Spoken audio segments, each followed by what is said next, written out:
Alrighty, we are back for episode 56, 57? Let's check. 57.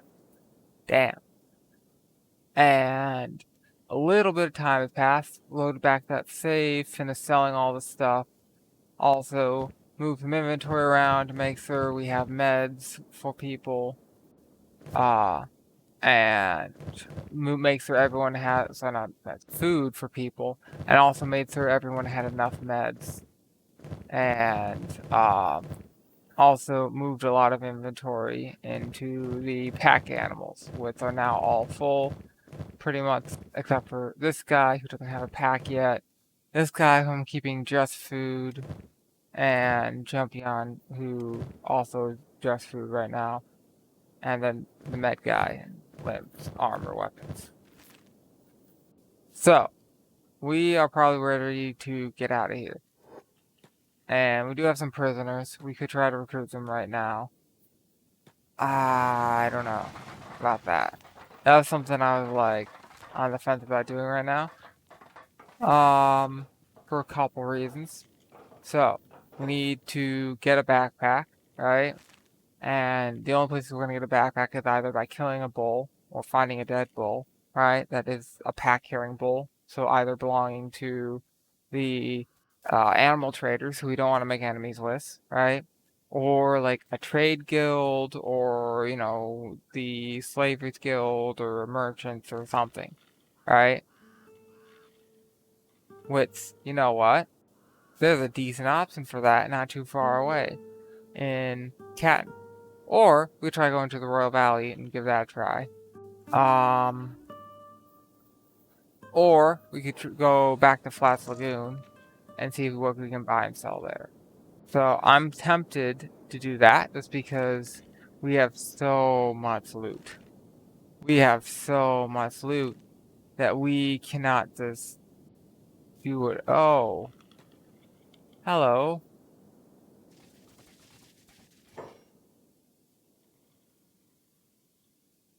Oh, alright. Not close enough yet.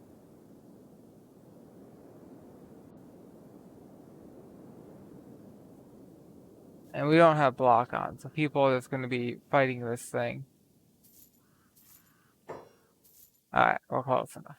So, we bought some food. He now has 48k because we bought some food. That's good for us. Actually, we should start over here and get rid of all the tiny backpacks that we replaced because we don't need any of them.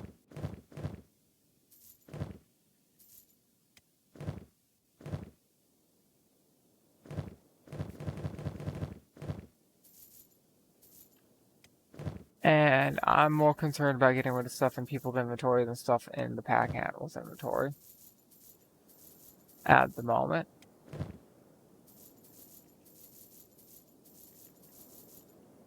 And he's got enough money that I think I will not have to worry too much about this.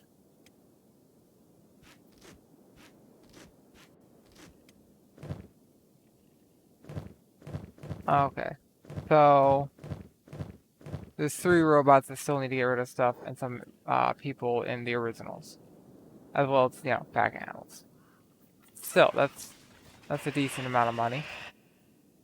That's a decent amount of storage space cleared.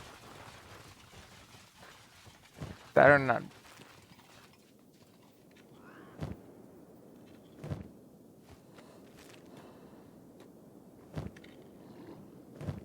Anywho, I was not planning to do this right now, but this very frustrating looking after job that's literally scams. And like, there's a reason there's a gajillion, talent agencies is because so many of them are trying to scam people, and like, so many of them are like just frauds, like fake companies set up to get you to, put in all your information and throw it all into the database, and we don't even have to buy the information. We don't even have to, like, you know, buy it from so-and-so. We can just get people to give them our information and collect into a massive database and sell it. Like, what the fuck?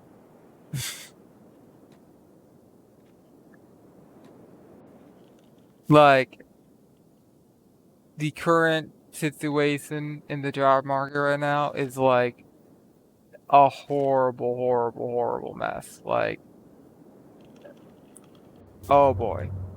Is just so many fake jobs and so many scams and so many, like, it's horrible. Like, and so many things that just waste your time. Like, it's getting to the, that's a big flock.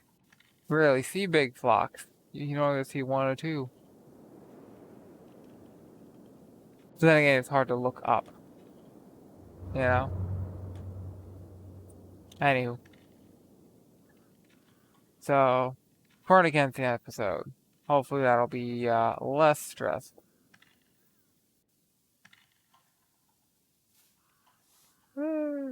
Moving so slow because he's encumbered. But hey, that'll build strength. That will build strength.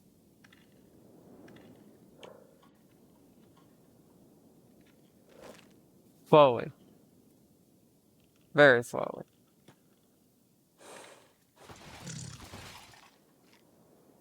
Hello.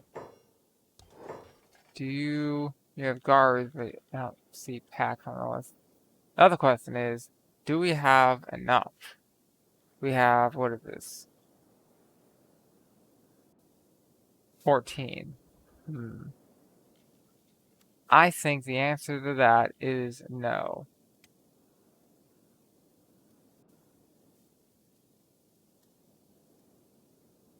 I want to be able to,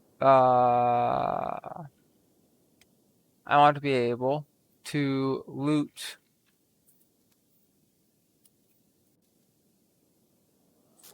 somewhere like, let's see, do you have a backpack? Yes. Do you? No. Alright, so we need 2 backpacks, not 1. But we have another empty pack animal now.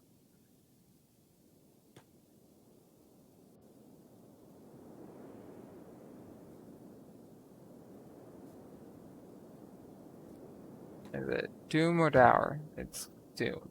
Okay, Doom has nothing, Dower does. Alrighty. So this will make it slightly easier to, like, loot a whole fucking city.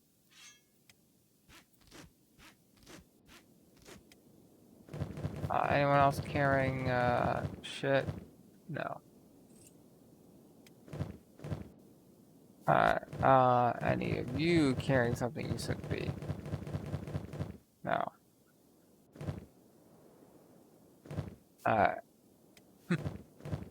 Who disappears so quickly? We still have people being slow, not here yet.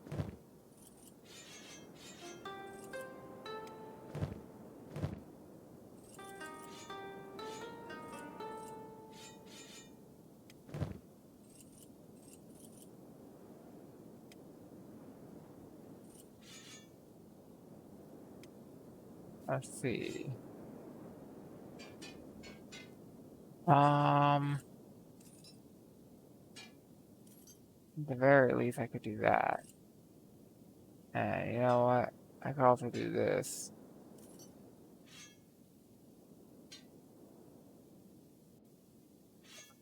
Two is not.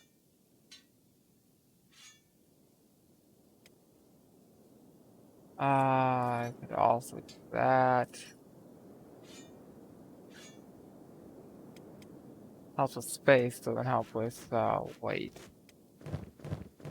And we still don't have enough. But Volpix is almost caught up. Why are you so fucking slow? Is it all encumbrance? I mean, we are heavy. How much strength? 13%. Heh.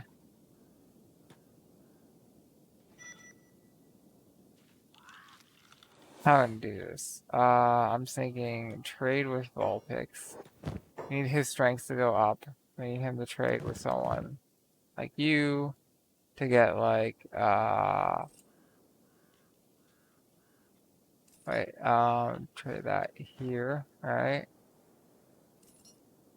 We need something like that.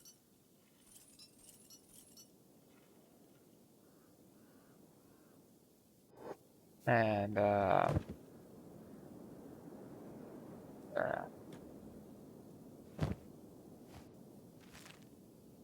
Vulpix.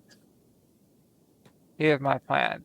Get him super heavy, and when he's super heavy, we can use stuff like this to make him go faster.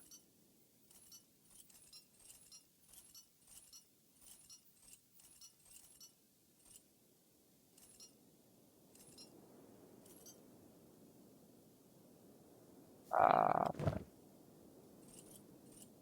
Eventually. It'll take some time, but Vulpix would be at 25%, that's maxed out.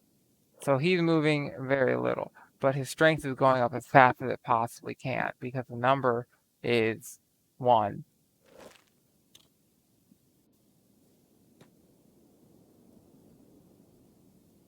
And he's building strength EXP as fast as we can possibly can.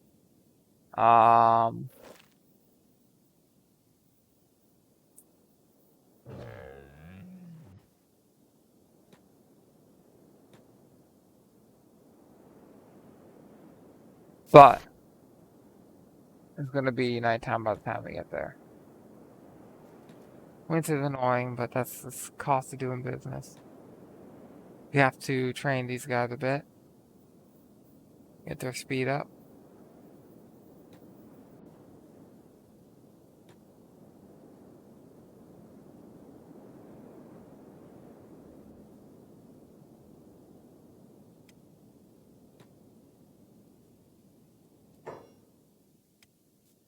This all is acceptable, yes.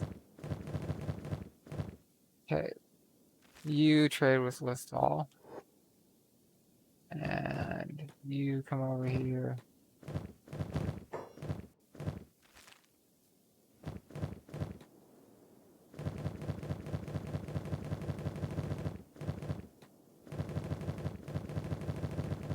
I think that's all of them.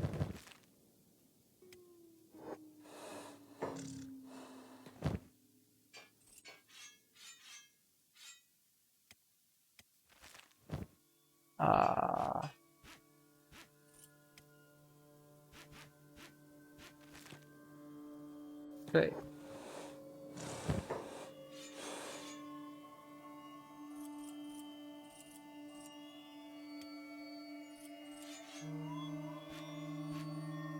Okay, don't want that.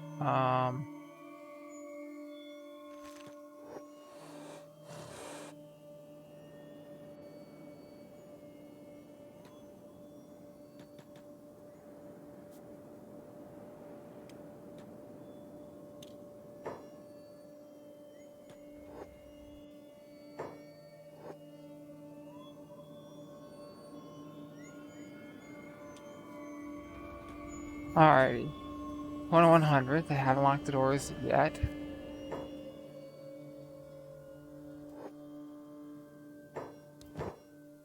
Okay. Do we want to buy anything here? Almost certainly no. I think that I would want to buy were high quality legs and high quality armors. Well, they hide. Probably specialists.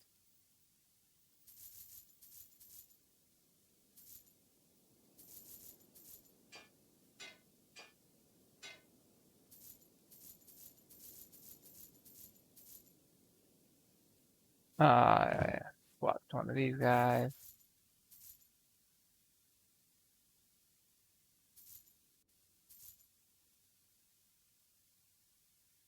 Alright.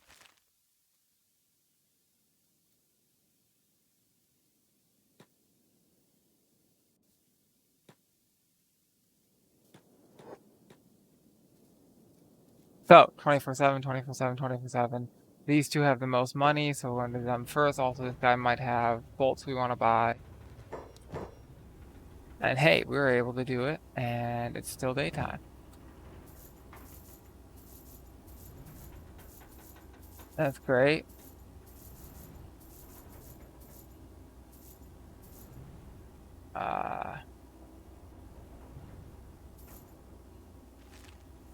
Wait, not yet. Does he have the bolts? He does. Umbreon, take the bolts.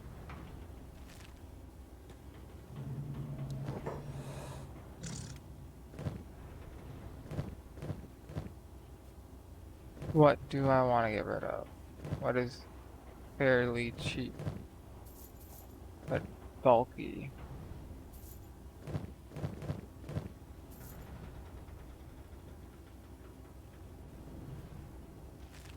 Alright, so you are the next one that's not open 24/7, and then that's all the 24/7 ones. And you will move faster if we reduce your encumbrance a little.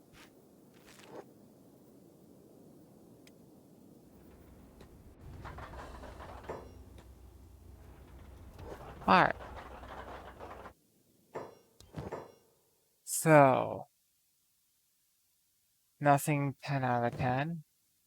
Getting rid of that helps. These are expensive. That's expensive.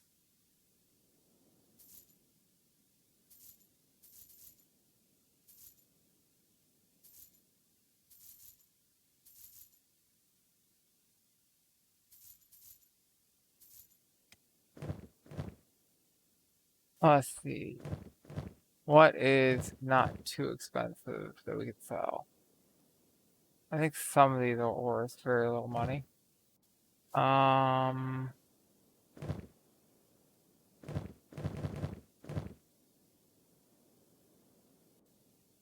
Fuck it.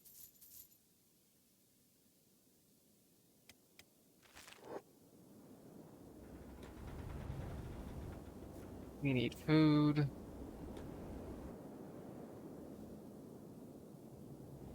Hello. Tell me what you got.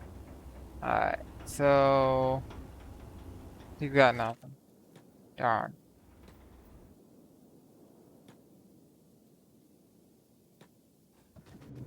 But hey, Pup's got strength now. He's already up to strength. It says 4 down here. So I guess that's a multiplication effect or something.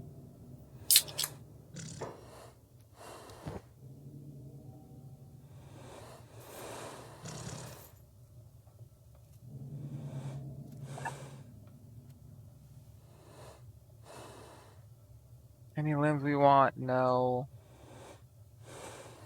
Have Garu backpacks. They don't appear to have bull backpacks, which is a shame. Big shame. Feels bad. Get rid of the leather while we're here. Sure.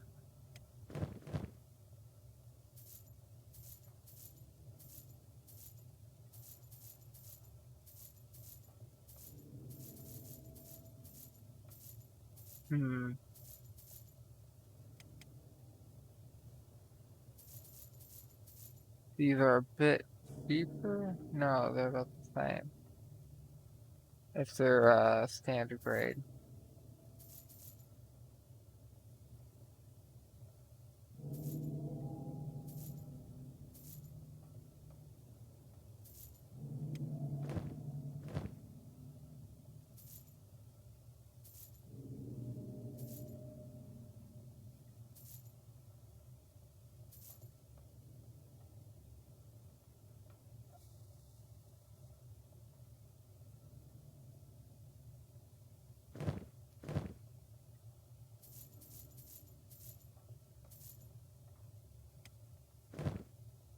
Let's see.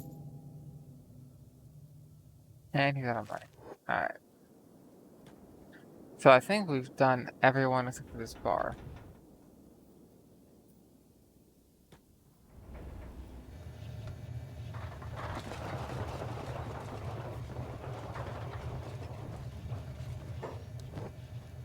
And he has money and he has food. Boosh. That.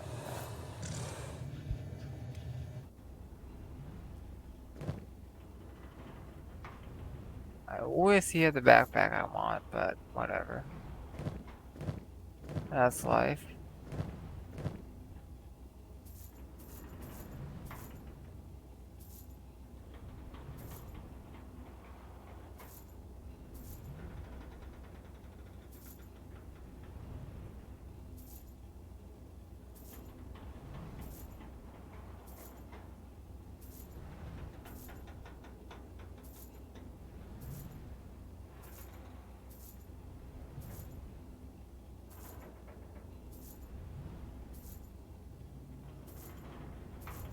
Hmm.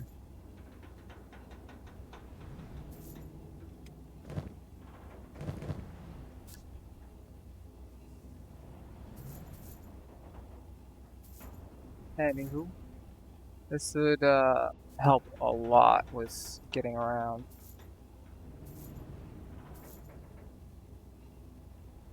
We're going way too slow.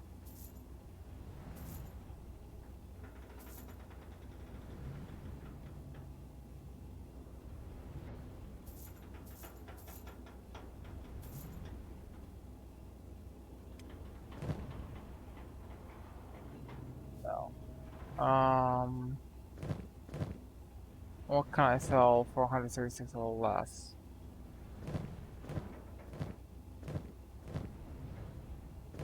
Probably nothing. Alrighty, we're done here. We have not completely solved our problem, but that's okay. I'm saying what to do is probably go to Shark or Black Scratch. I mean, where else? Go all the way to the Shark Kingdom to sell stuff, but that's a bit of a distance. Shark is probably the shortest distance.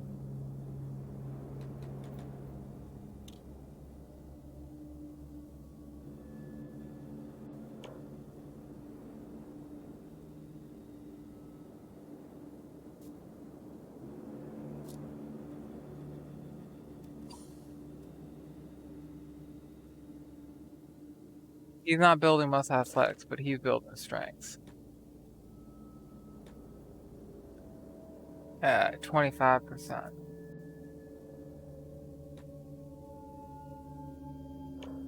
That strength is going to get multiplied as he levels up. Eventually.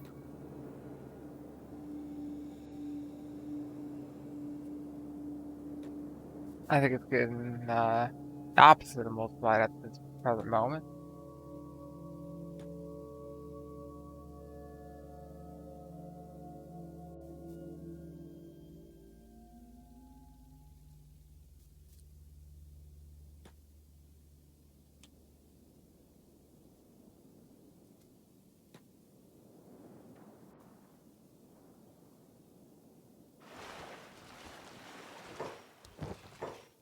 Hey, he's got money, he's got food. Everything we need. That's not much of it. Oh yeah, the weights.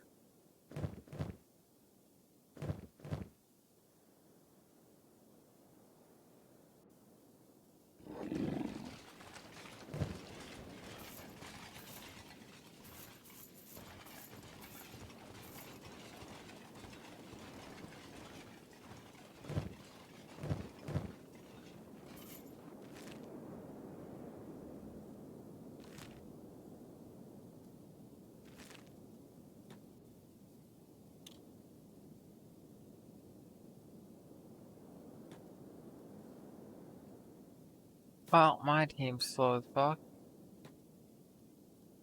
So, talked about Flissa, talked about Kiskara, talk about Mamelukes, Nimchas, Takobas, Giles, Delphicars, Mandigs, Kataras. I'm not sure if we talked a lot about the whole, like, Copass thing. So, there's like a sickle sword from Ethiopia. You could call it a pacifiers. You could call it a grade, a grad. You could call it, a couple things. So there's really two. One of them is essentially a sickle sword style handle with a curved saber blade on it. So the normal edge you'd associate with a saber blade is where, like it's curved and the edge is the curved part, like curving backwards, not forwards. And this is pretty much it. It's not rocket science. It just works. That's what most sabers are like. However, there is also the weird ones. Um,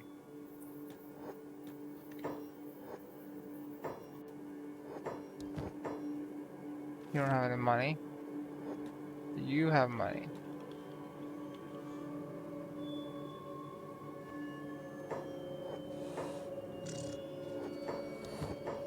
Yes. And he needs food.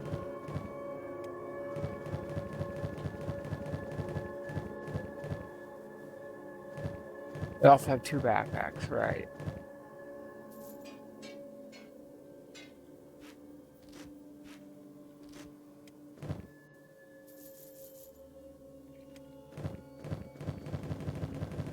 Anywho, the Copas is curved. It's got a blade on the inside curve, usually double bladed, but sometimes only single bladed on the inside curve. Um, that's a pretty distinguishing feature. One shot. Alright. Anywho, it's pretty interesting. The history of it is basically like the quality of steel wasn't great. By making these thin copasses, they could have something that could cut, that was effective at cutting, and the curve lended some strength to the design instead of like a straight sword, where it'd be more easy to bend in certain axes, where it's less easy to bend in other axes with a less traditional sword.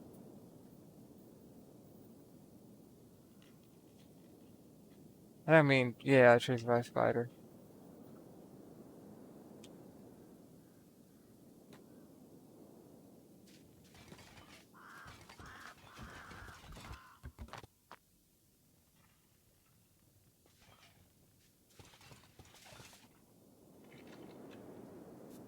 Anywho, they're pretty cool. Um, they tend to have some very interesting pros. Like, I've seen examples from made by Wilkinson. I've seen German examples. Uh, it tends to be like an interesting story behind them. So 51 over here. We got enough ammo for a while. Which is, one of the cool things about them is like a lot of times there's a cool story behind them.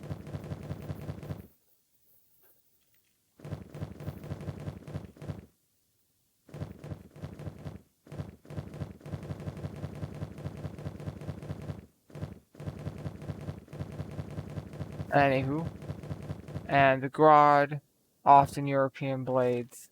The Kopesses are usually native blades. Not always, but more often. Alright, what do I have that I can sell? Get rid of this. These. And for this guy. Okay.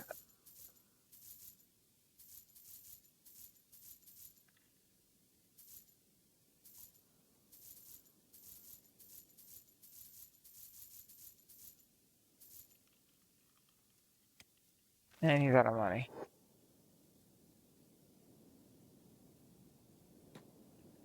Who's attacking me?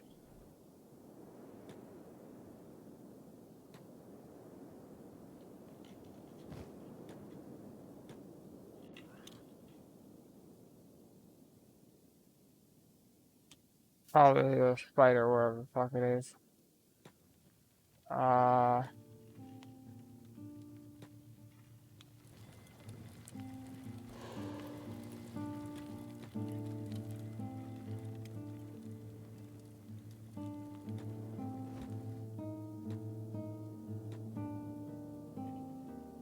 on one hand, picking up through the wall the next, but on the other hand, so is him getting in there in the first place.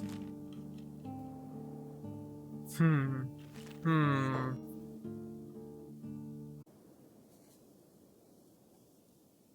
Took a quick, short, break to do some stuff. Don't really like to do that, but I did. Life. Don't talk to me about life. I'm 27 view. 27? I think it's 27. Times older than the universe itself.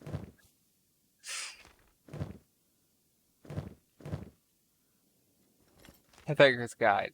Great book. Okay movie. But great book. Hamlet, because you need food. Also, right,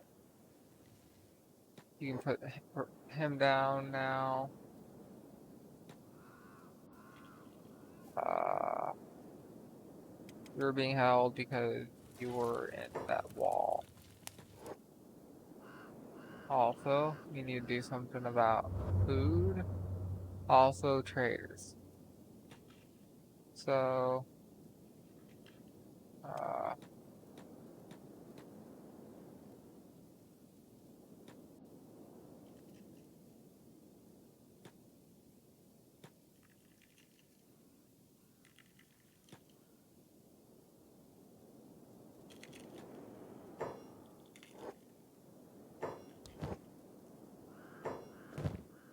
alright, so, you want the food, but you're too far away.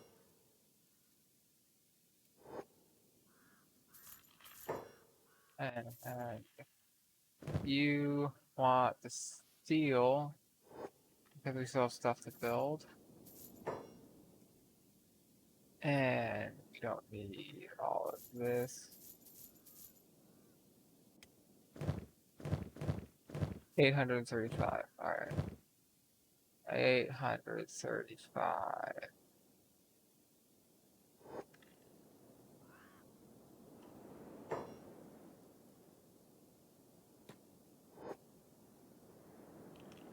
That's about right. So one of these are worth 755. I have around 100 left.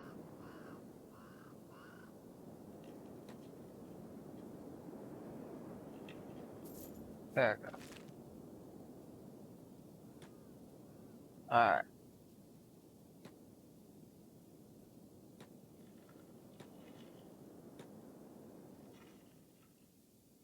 You keep doing your tech job. We are going to want to upgrade this place. We're going to want to add electronics, light post efficiency, and you know what? Why not? I'll add more electrical stuff. And we're going to want to upgrade some things. And you trade with Evie. Actually, no. First trade with Jolteon to get some more food.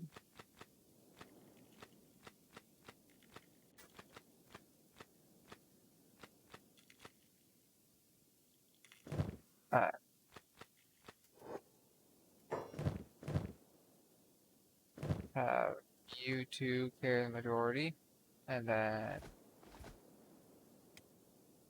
uh,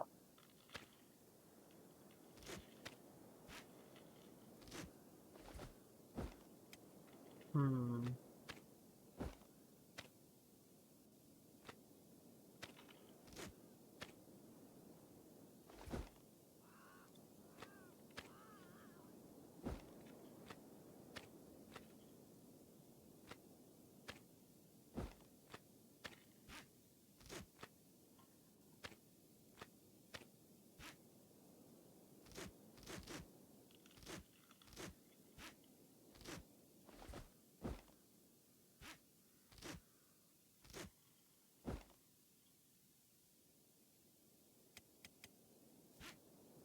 all good.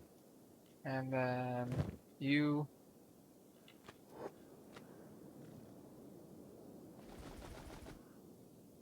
Um,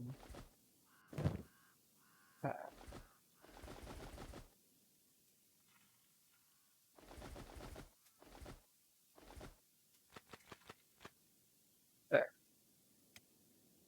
That's pretty good. Right.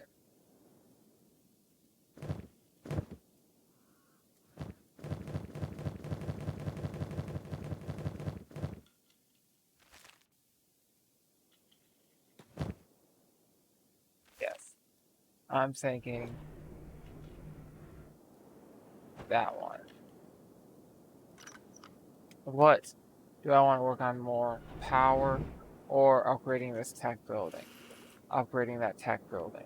Right? It costs some iron plates. We can build this. Build. Build. Build. Then trade with Evie.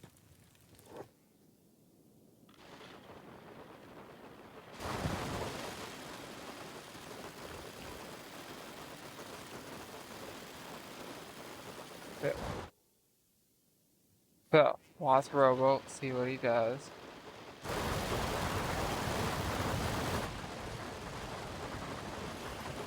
Should be working on this. It's too many people to work on it well, effectively. You guys, jobs off, hold off, come over here.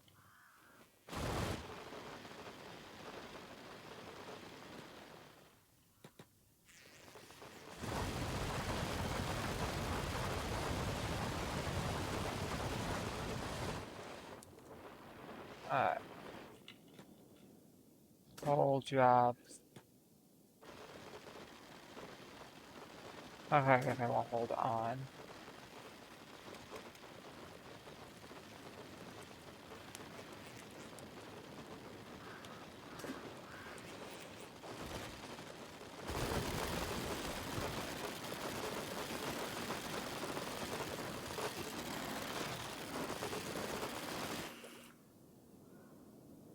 That worked out eventually.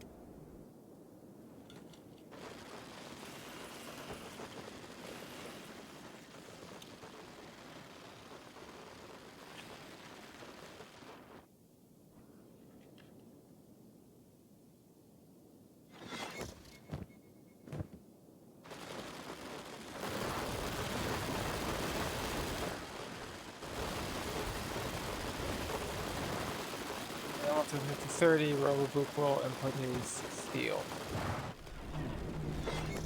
Or not.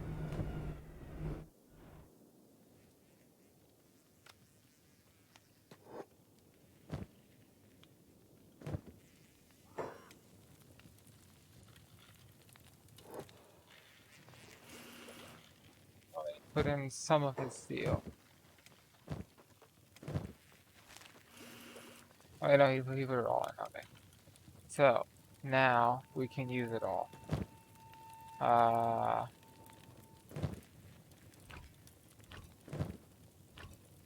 It's fine.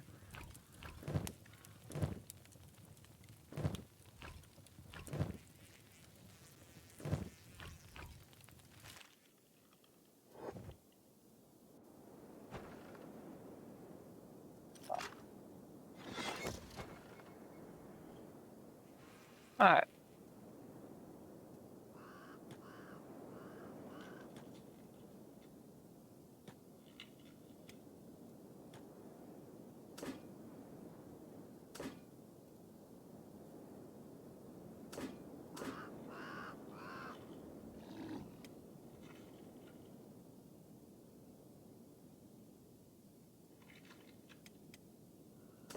Yeah, we'll turn hold off.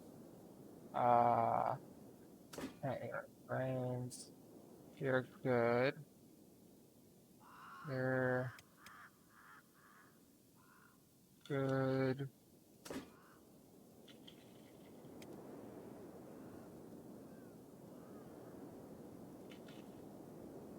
Holding on.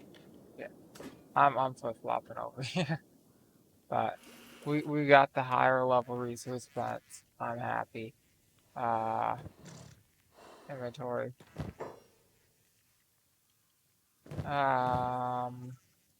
Yeah.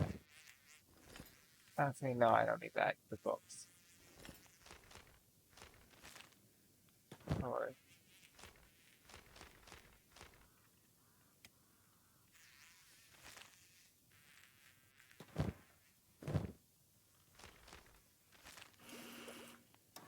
Uh so what new did we get? Nothing. Nothing useful, nothing relevant. This is mostly just building it because we can. And also the higher level stuff will do this quicker, in theory, if we have enough power. Which we should have enough power now. And are these finished? I think they are finished. Huh.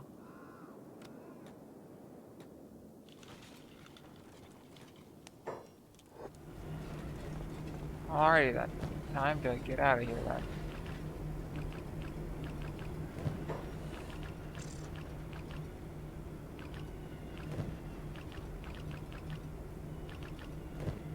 Uh, you're gonna need more food. Give me no room for items.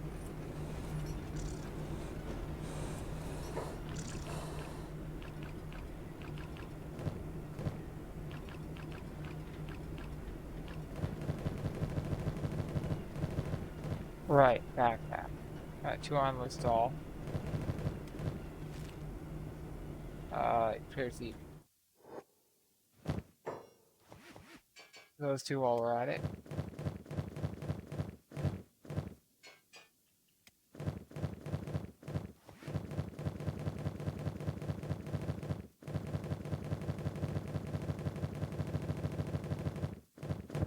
Um,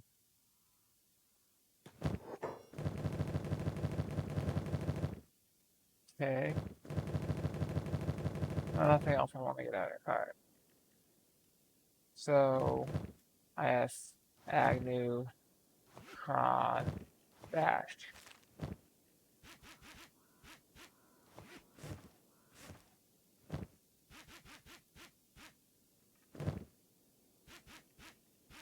Wait, no.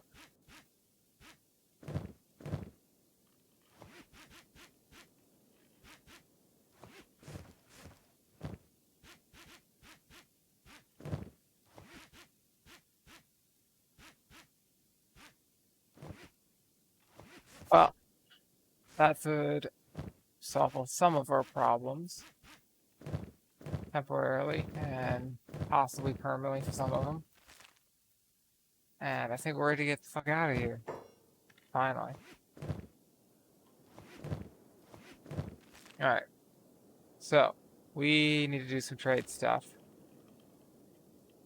We're here. We need to empty our packs. That's probably the best place to go.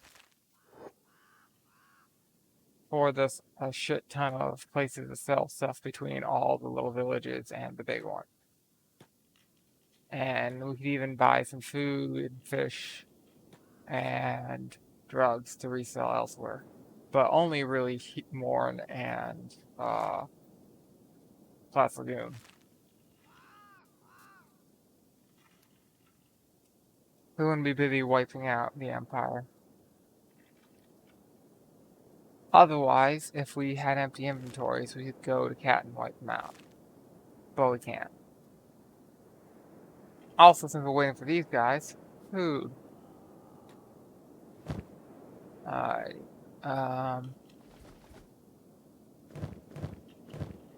Alright.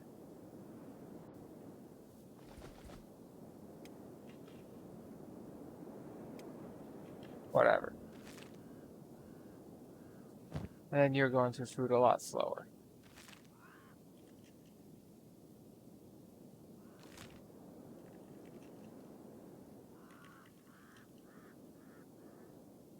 Let's go Burning Forest. We have a lot of acid protection. If it acid rains, it acid rains.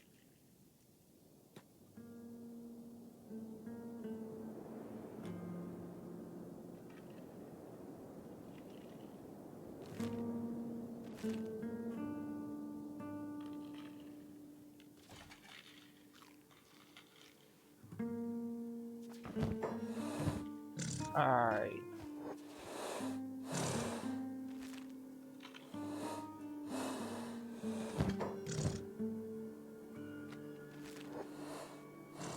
I wonder, do we see that meat disappearing as they chew on it?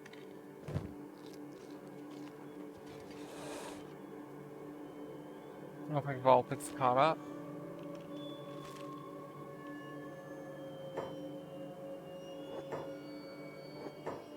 Stop you.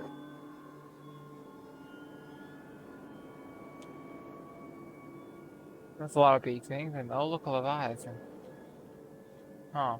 I remember this place. I remember fighting a ton of big things here, and almost like, I think, did somebody die here? Or come close to dying? I think this is where we lost track. Who are you eating? Yeah, those eggs.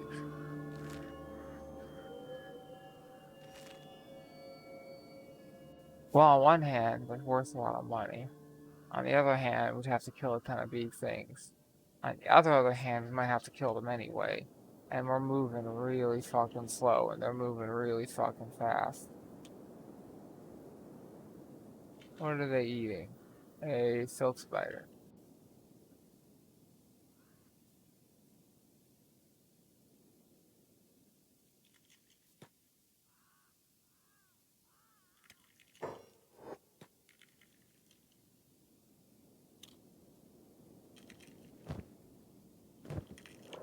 I think what's going to be happening is that stat is going to be going up and leveling, but I'm not entirely certain if that's working because I've never really tried to stat up pack animals like this. Let's trade with Vulpix. Trade that to Vaporeon. We're going to trade a lot of the other stuff to Eevee. Because I'm not entirely certain that's working as intended. Or if the stats are just not being applied because he's too low level, or if they're being applied, but then we're seeing like the relative number, and we're moving real slow.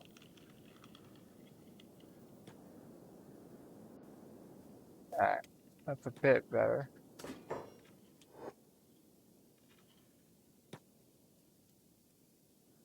Can I hit that? Probably not. Seems like an impossible shot. But maybe. Ah, it's working. Alright, everyone's to be on hold. And we want... Who do we want to... You know what, Agnew? Sure. 1, 2, 3, 4.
Well, that worked.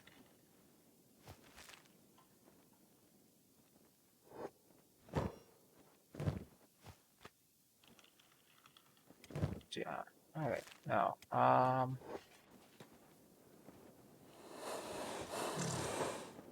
Trade. But we have, Jolteon do all the future trading stuff. Alright. Well, let's step over here for a minute. Heal. Get more people healing. Alright. Good enough. Where did they go? Oh, hello.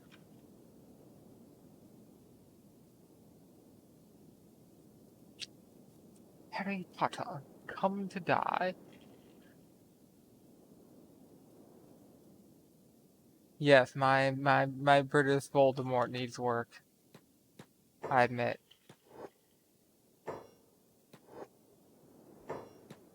Who would have guessed? Oh wow, that guy, he just went down so easily. It's like, nope, already dead. Ignore me. I'm not even here. Green. Who to kill next?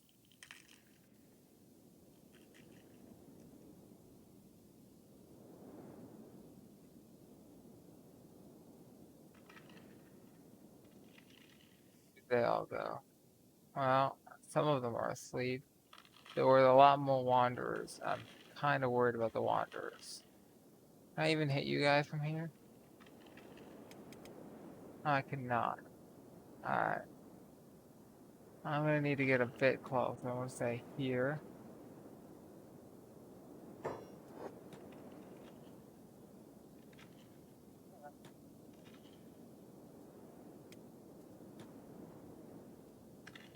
And the rest here. Ayo.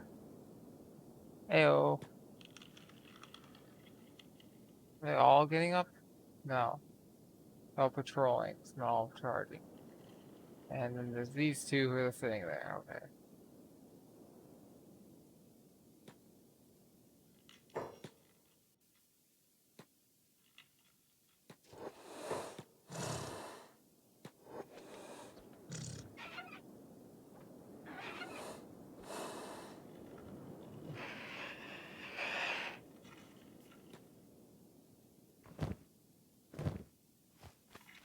Feels somewhat anticlimactic if he's dead in like 5 seconds. Alright, so there should be, yes, you. Hello, big boy.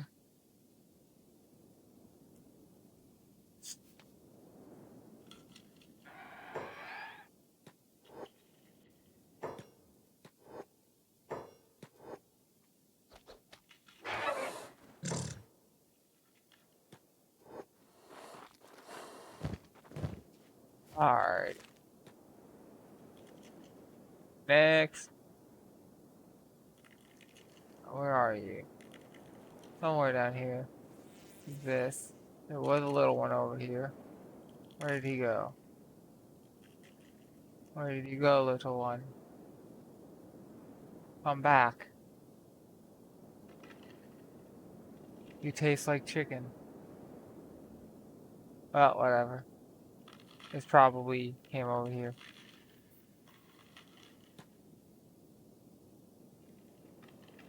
I want those beating eggs. Those have decent value. This only takes a little bit of time. And I'm thinking I kind of want to train some people.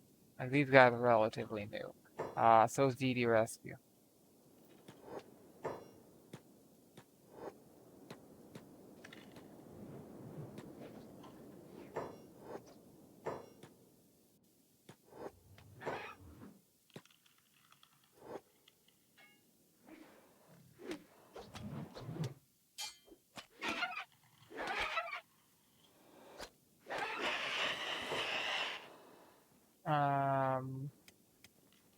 Jolteon.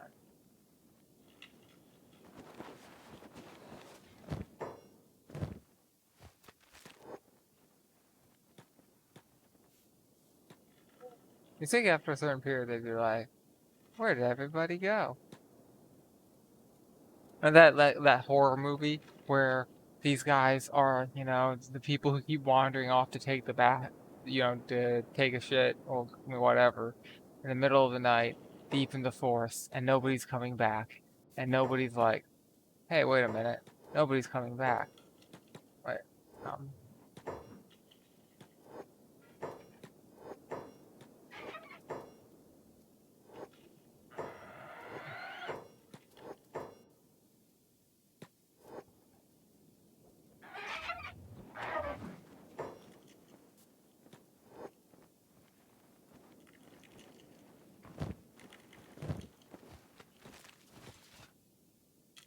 but after a while, we'd be like, hey, wait a minute, nobody's coming back. So Agnew in particular needs work in stats. Toughness and dexterity is way too low. Pole arms, melee skills need to go up. Um, this gives him a lot of hits and a lot of, like, he's doing hits and he's getting hit. Lots of EXP. Alright, that's where that little one went. Alright, I'm not going to be able to find him again. I can already tell.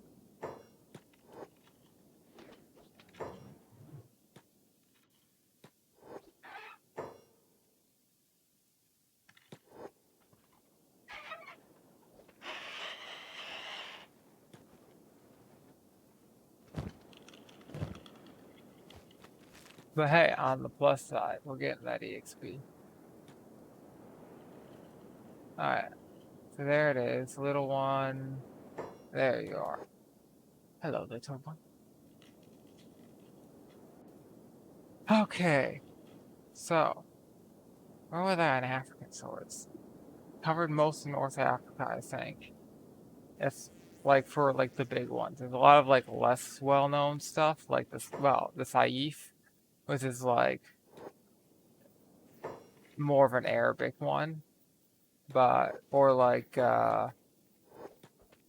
there's it's used a lot in like Egypt and stuff. But there's a an Arabic sword which it's generally called a Qajar, Qajar revival sword, and it's sort of like a style of sword, and they're straight and they're completely covered in Arabic prayers, and with a hilt somewhat reminiscent of a like a Europe, like a Mamluk saber or a uh, Shamsir or a Killage.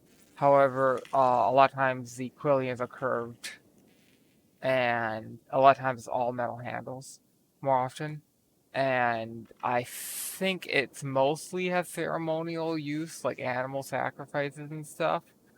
But I'm not really up on all of the religious aspects of Islam, so like, or like Sunni versus Shia and all that stuff. So it's like, why do you need a religious sword? Or like, I know there's like subgroups or something of like Muslims that I don't really understand.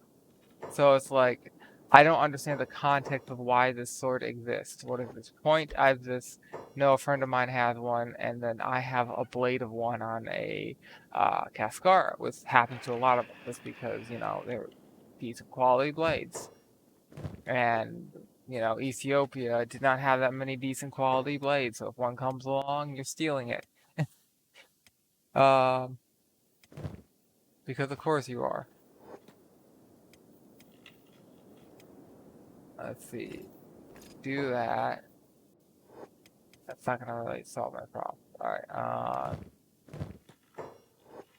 how about you? Yes. And green, trade with Sylvian, trade with Jolteon to move all that leather over.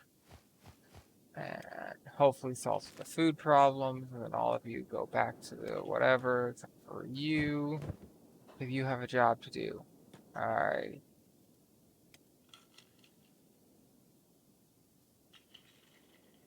You all do.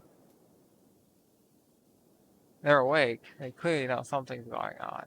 And yet, no, he's just going to the bathroom. Hasn't everyone gone to the bathroom?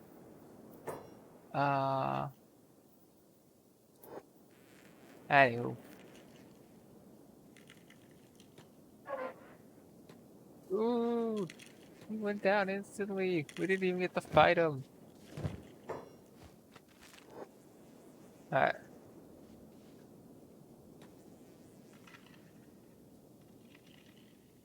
who am I gonna shoot? Hey, you. It's almost daytime. It's like 5 a.m. in the morning. And we're sitting here shooting. Anywho, um, there's stuff like that. Um,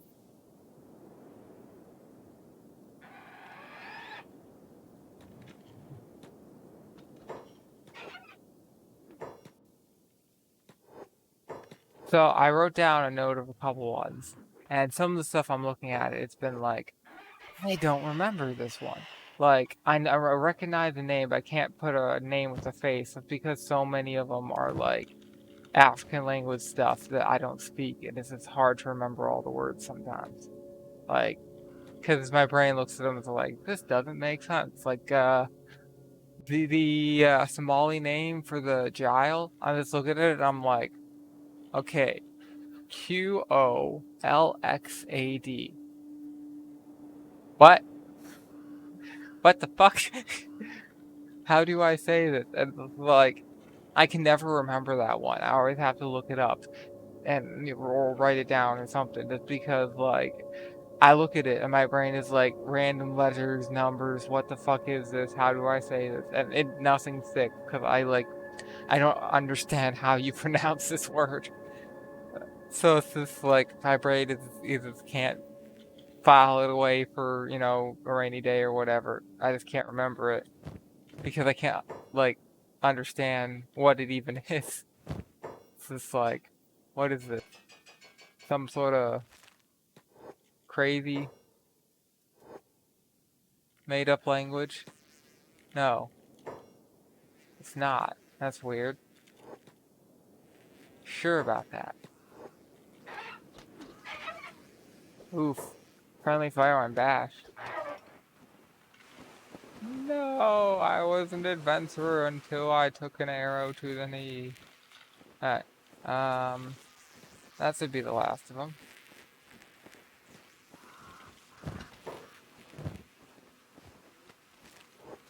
Alright, and then Sylvian has some space.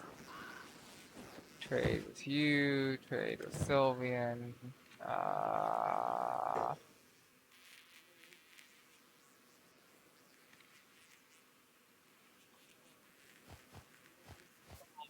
Whatever. That's the wrong pack animal. Jolteon. Sylvian. Okay. Green, rain soft. Let's go.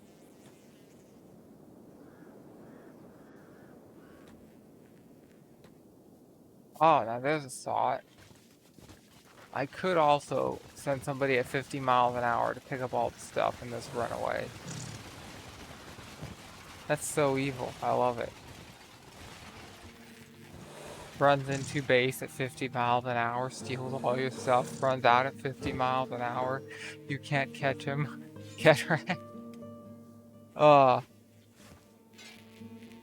that's great.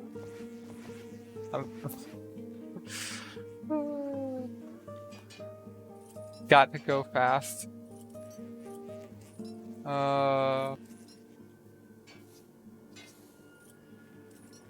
Just thinking about this is just making me chuckle.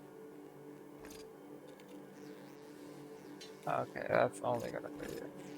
I don't think I'm gonna be able to make this work.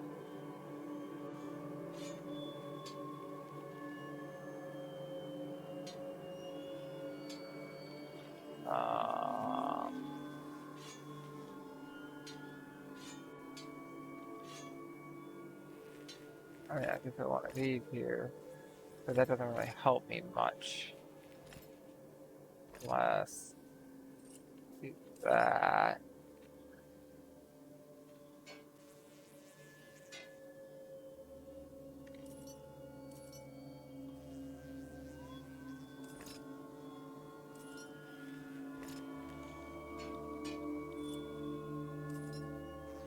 Can it fit? Not quite, almost. How can I make this fit? Do that. I can move this over, right? That could fit something bigger, like you, which gives me some space to do something completely reasonable, like, not that one. Maybe this one. No, completely reasonable. Can I get a double? No, I can't. Probably the best I'm gonna get.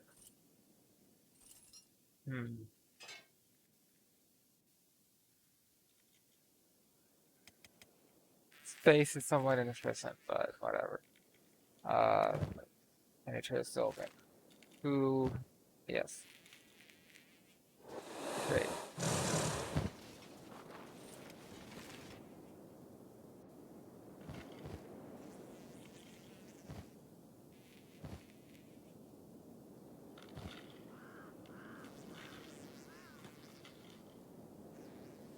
Let's see.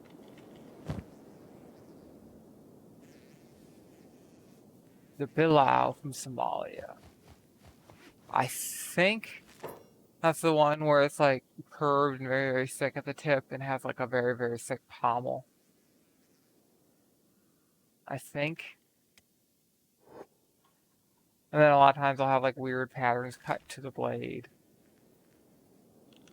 But I'm not 100% certain on my memory on that one. Did I ever come here and raid this place? I don't know if I did. I also wanted to get to places where I can sell things.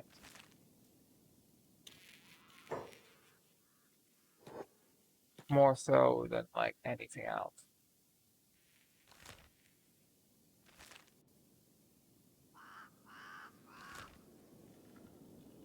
Anywho.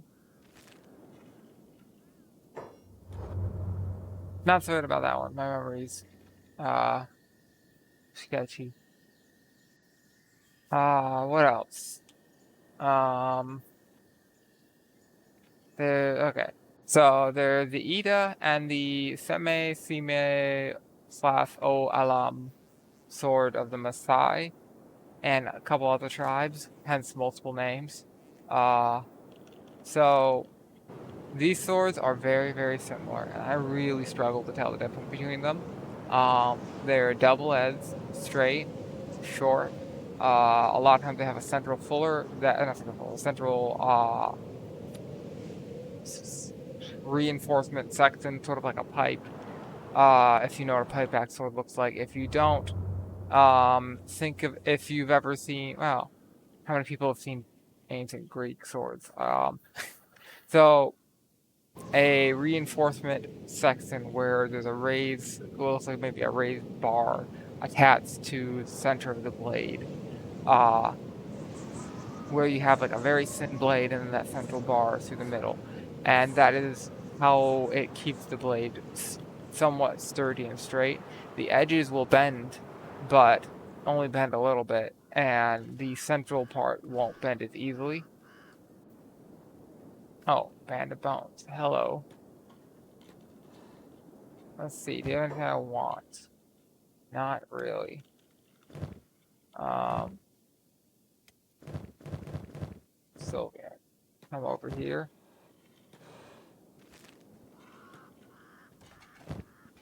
So we'll take this, I guess. It won't fit. We'll take this, I guess, and we'll take that. Leave the rest of his stuff. And then... Why is he so fucking hard to click on?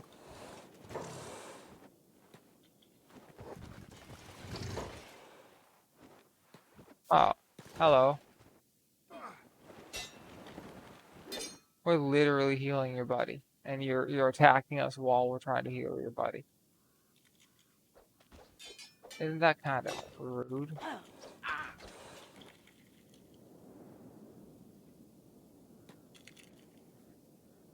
Anywho, Leafeon, you're up. You got some space.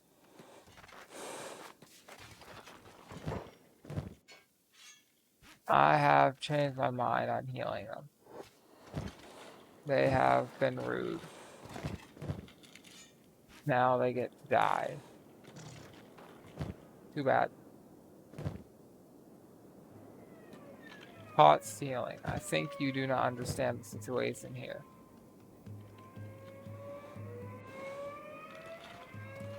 Maybe I have to... That. Oh. Great.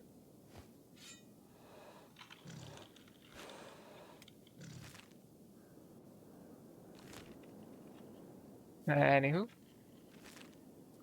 So, very, very similar. My understanding is the Maasai sword has parallel edges, while the not Maasai sword, the Ida, has a wider tip than the base of the sword. So it sort of like slowly tapers wider instead of tapers smaller, like most swords, to give a sort of like paddle-like shape, but kind of, except for it doesn't get all that wide. But that's like the only real difference. And lengths vary, scabbards vary, and there's multiple tribes that use both swords, I believe, or like variations of it, where they're similar enough that like we don't really make up a whole new fucking name. Well, I don't make up. A lot of times we'll just take the word sword from that people, culture, or language or whatever, and be like sword. But this word refers to that specific type of sword, as opposed to swords in general, which is normally the way it goes.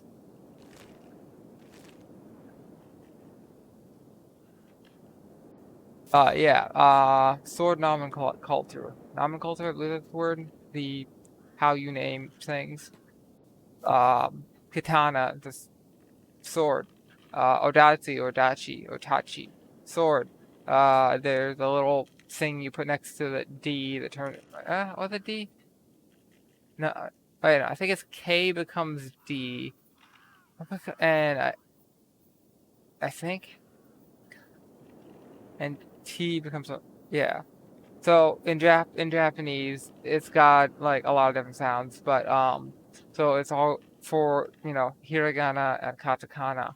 There's all of these like letters, and all these letters, all the consonants for the most part, with a very few exceptions, is consonant plus five vowels. So like ka, ke, ko, ki, ko, or like ta, te, to, ti, tu, or su for the U. But like you know what I mean, like it has lots of like it'll have a lot of different letters for consonant plus letter, and then because it's they only have so many. This like there's a lot of consonants and there's a lot of vowels, and do consonant plus vowel.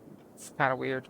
So they have these things they attach to change the consonant from consonant one to consonant two. So then it'll be like a little dash in the upper right corner. It looks like a parenthesis or something.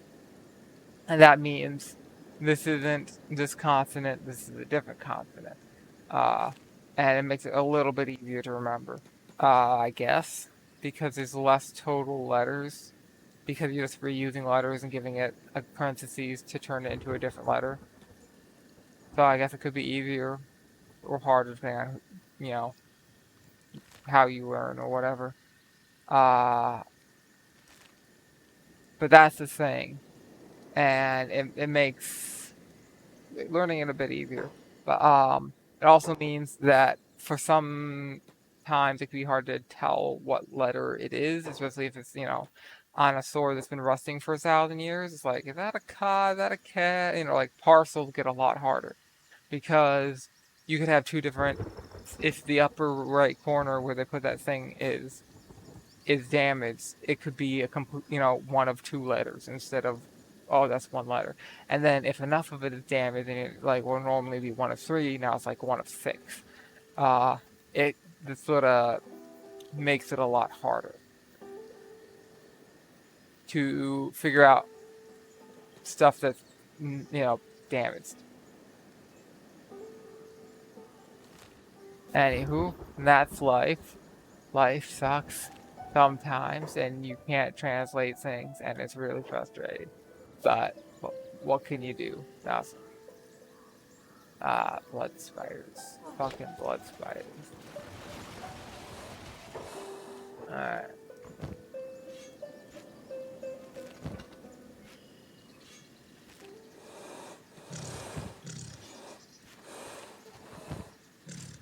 That could be worse.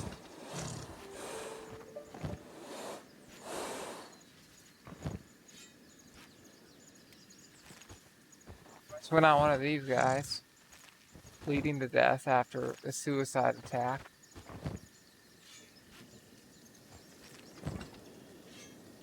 Let's see. You are the Jonin. Do we want to grab a Jonin? Eh.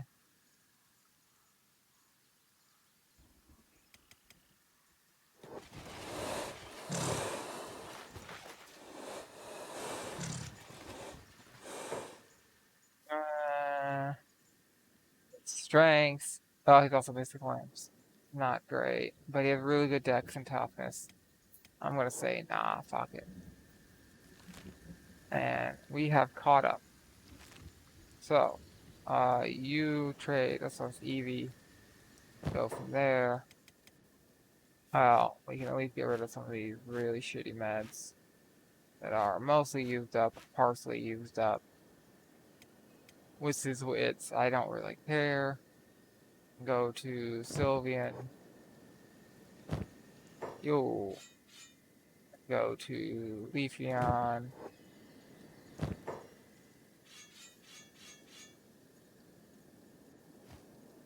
So, one of the weirdest things I do in my free time, it's basically everything I do in my free time could be described as weird things I do in my free time.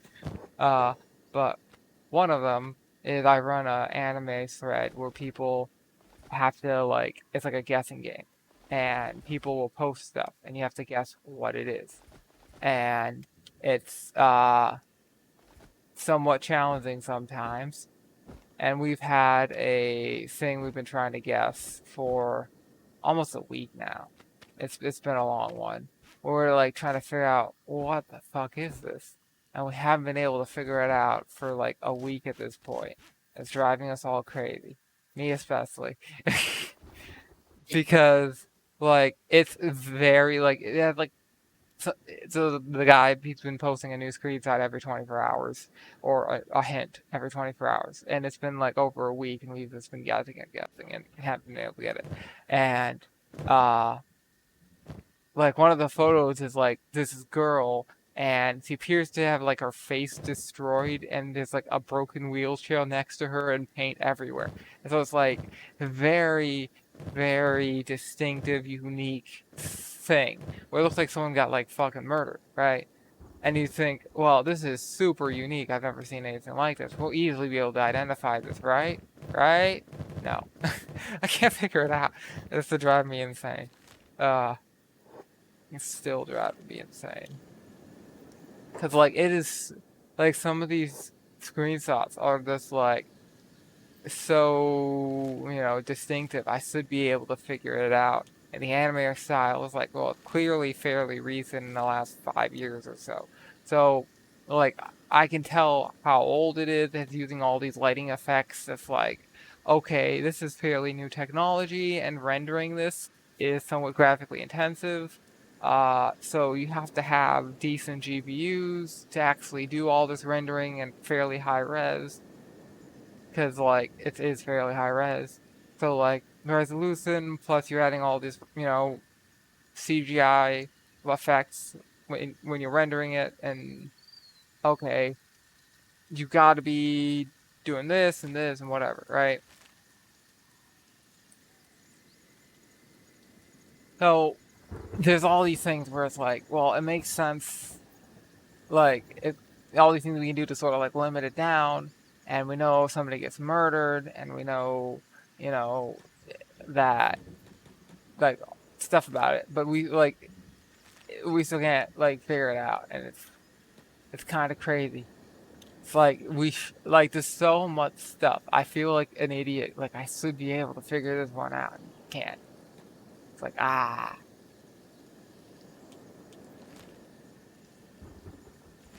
like I can figure out like whether something's an antique or not from like a single photo half the time. Well, not half the time, maybe. Well, actually, about half the time. Just because so many things are like very recognizable. Uh, but I can't figure out this thing was like a dozen screenshots. Like, come on. Alright, Robo here. Where will Beep go? I think Beep will talk to that guy.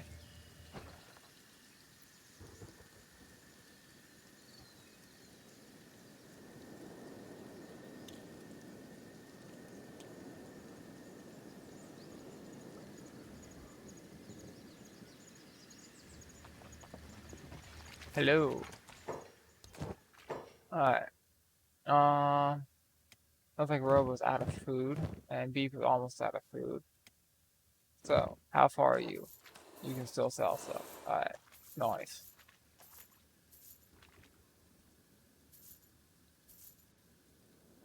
Uh,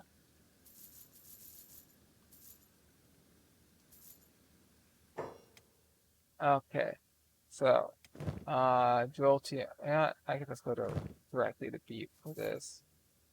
And that, and fish, and those. We have enough. And you don't have any drugs. Too bad. And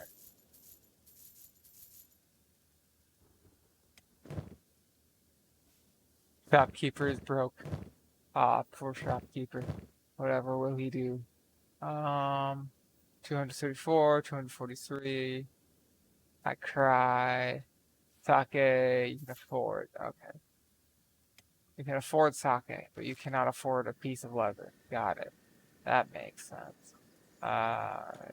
Here. Okay, so, Mr. Beep, I will take all of your fish and all of your drugs. Why? Don't ask questions.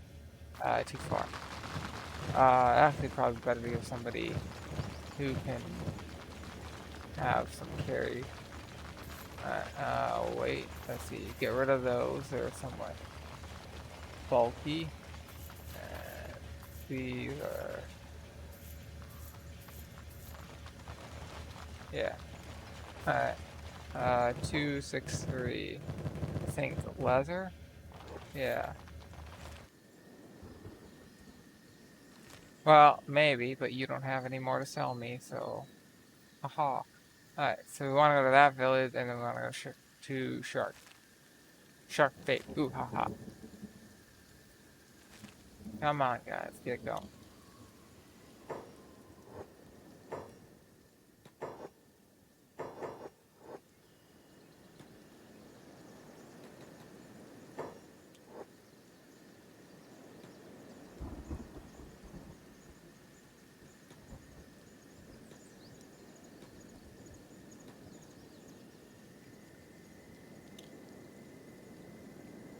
And who?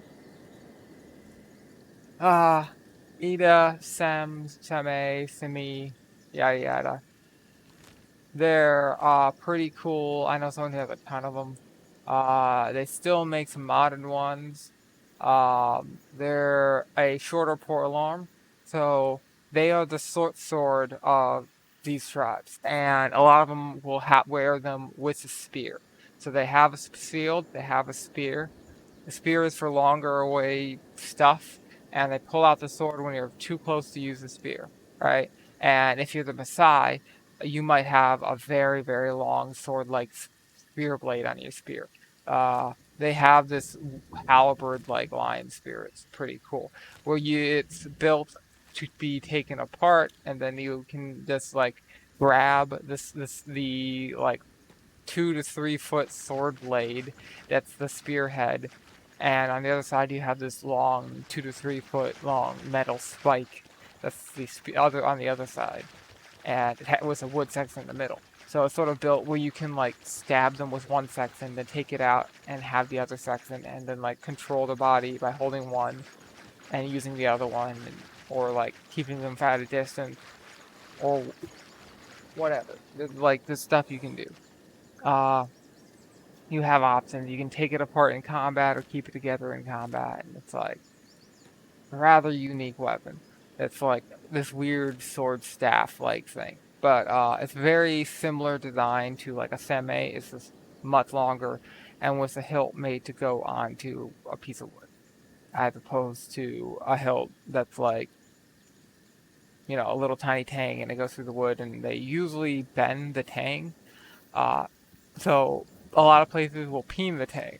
So peening the tang means essentially you have a pommel and you have often a metal pommel, and then you'll heat up the tip of the tang, or sometimes you'll do it dry or cold, and hit it with a hammer, what's called a peening hammer or a ball hammer, and that will you'll the plan is you take like essentially a tang and you hammer it until the end's like a mushroom. And the end like a mushroom after coming out of the hole of the pommel, and that sort of like tightens it, but it also tightens it in a way where it's not going to come off unless you like bend all the metal, which isn't easily done. And so that's sort of like how a lot of stuff is attached. Not everything, but a lot of stuff is. And then you go to Africa, and they're just like, we like wood because wood is cheap and wood is available, and we have wood. And if we don't have a metal pommel, because we don't have a lot of metal, because we don't have a lot of metal just in general, or mining in general, uh, what's the way to get around this?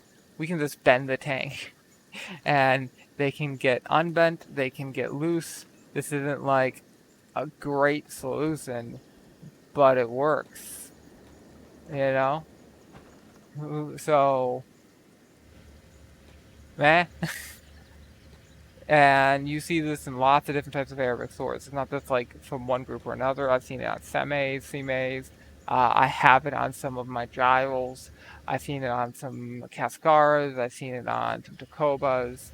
I've seen it on lots of stuff, all the way from like South Africa, North Africa, and everywhere in between. It's a this popular method for attaching a hilt to a blade in Africa. And a lot of times the tang will be iron, sometimes the full sword will be iron, because metal quality is not super great or reliable in a lot of these places. That's because technologically they were a bit behind for a long time. And also, if you are a tribal civilization that likes to move around a lot and be somewhat nomadic, it can make uh, life difficult to be a blacksmith, because you need to be able, as a blacksmith, you need to be able to do stuff like have lots of tools, be able to like work on your tools and have your tools and carry your tools around with you for the rest of your life. And if suddenly you guys are moving from one place to another place, that could be a problem. If you like non-insignificant problem. I think probably the best way would be to do that, right? And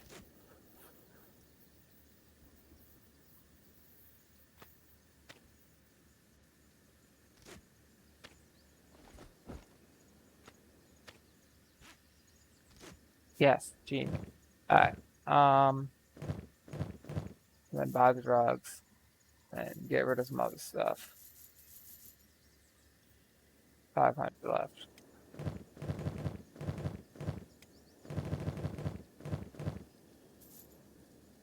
Alright.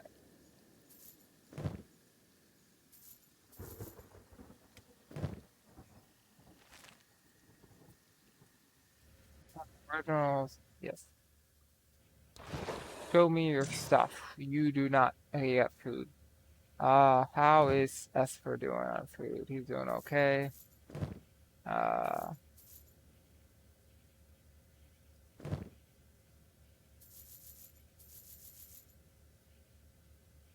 think that's good. Then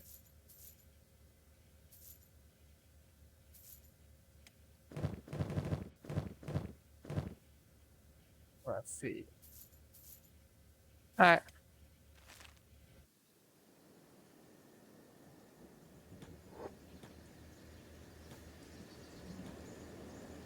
Anywho, some Lion spears, they're pretty amazing, and almost nobody makes replicas of them. And so, like, if you see one that's like legit, like you can be almost certain that it's legit because nobody fucking makes them anymore, and nobody's made replicas of them like at all. Like, so at least no like large scale whatever. So it's like they're very hard to actually find one. But when you find one, you're it's like almost always legit. It's really nice. Like it's not like, all the Toledo stuff where there's a million, Toledo copies for the last million years because suddenly the age of the sword was over and this one town's been making swords for 1,000 years, so they're like, oh, I guess we'll just keep making swords, and they've been making tons of replicas forever.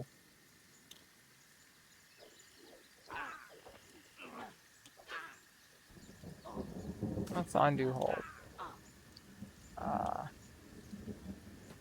Hold, back on, and I will have, yeah, you will be the looter of the idiots.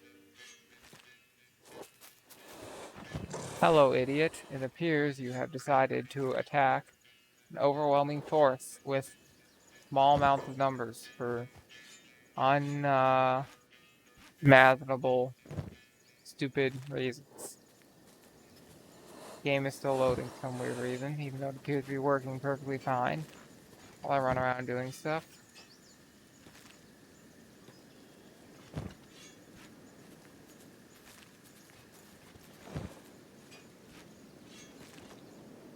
Follow them, let's follow them. Alright, let's start with Evie. Hey.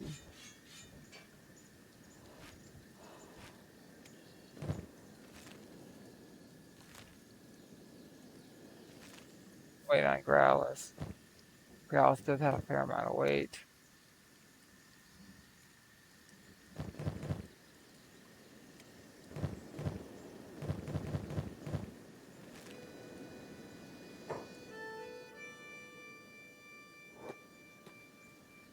I think this is one of the annoying bars where you can't buy and sell stuff. It's just like, hey, do you want to trade? Yeah, the casino dealer. That's annoying. So we got Sten, who I believe you can hire Sten. But Sten's not a unique. Same thing with Zoo, not a unique. I'd like to pay off the deal with the mercenaries, but that's probably not gonna happen. That's locked. That's locked. This bar isn't. That's locked. And that's locked. So we just gotta wait for daytime.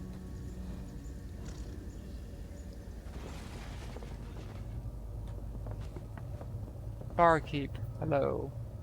Lend me your ear. I'm kind of hungry. Joke. We don't eat ears around these parts. Tastes like chicken. Fun fact: the cannibals of Papua New Guinea have ranked what people taste the best. So there's a guy who went to Papua New Guinea and like this quest to tempt the cannibal back in the day, and he's just like, hey, who tastes best? And according to them, the Japanese taste best because they have a fair amount they have some muscle, but not too much muscle, and they have a fair amount of fat, but not too much fat, and it's a sort of like the right fat to muscle ratio to make them the tastiest people. But that, that's like old record, so like who knows if it still applies now? I don't know. But it's just, sort of hilarious that some fucking guy just was like, I'm gonna go ask the cannibals who taste best and just hope they don't eat me. It's like fucking mad lad. Fucking mad lad. Uh like of all things. But hey, the Holy Nathan pacifier is not aggressive to us. He is not immediately attacking us. We can talk to him. That is valuable. Some of the pacifiers in the past would immediately attack you when you walked in the bar because they're someone you're worth because you're like an enemy of them, and that was like a bug that the game fixed. With great, thank you. That was really annoying. I'm happy you don't do that anymore. But now we have to wait for the day. It'll take 6 hours. Anywho, we can do some training.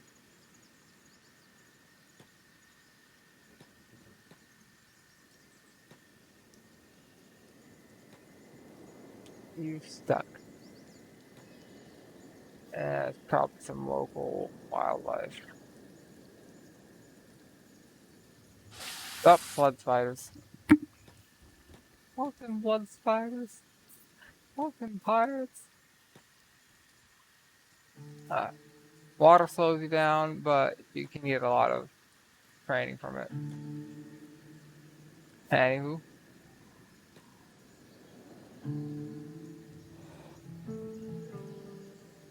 Um, so we covered the Seme, Sime, Oilem slash Ida,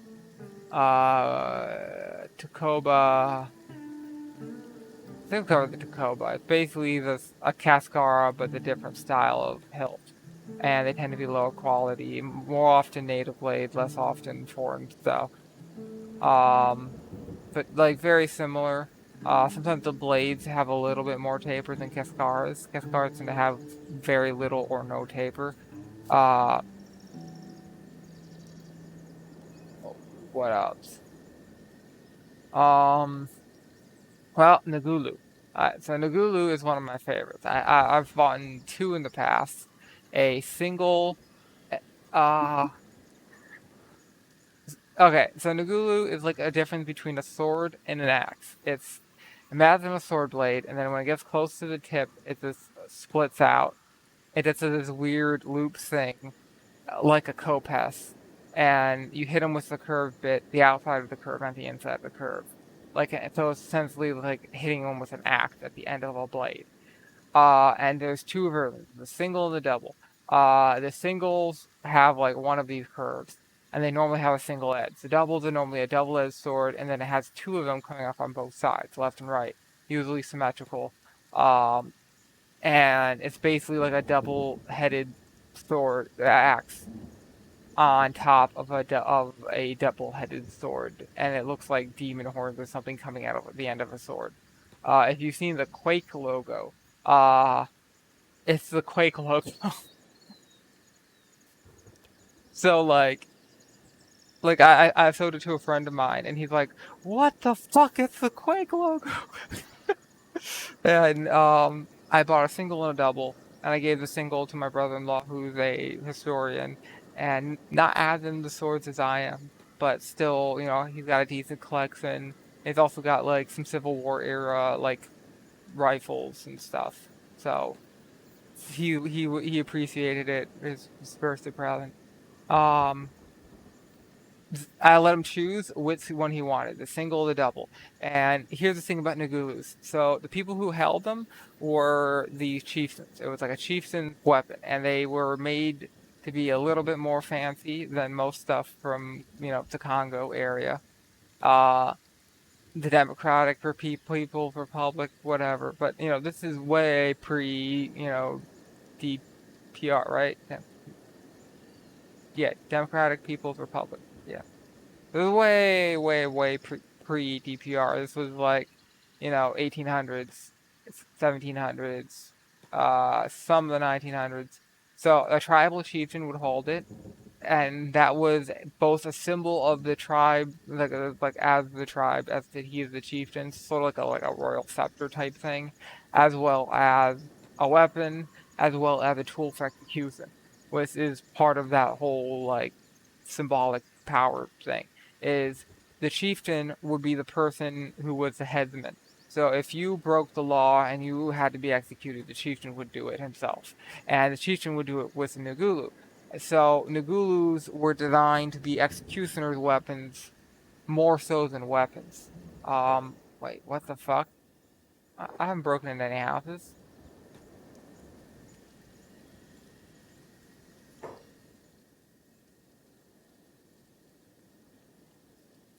Committing crime. Sneak?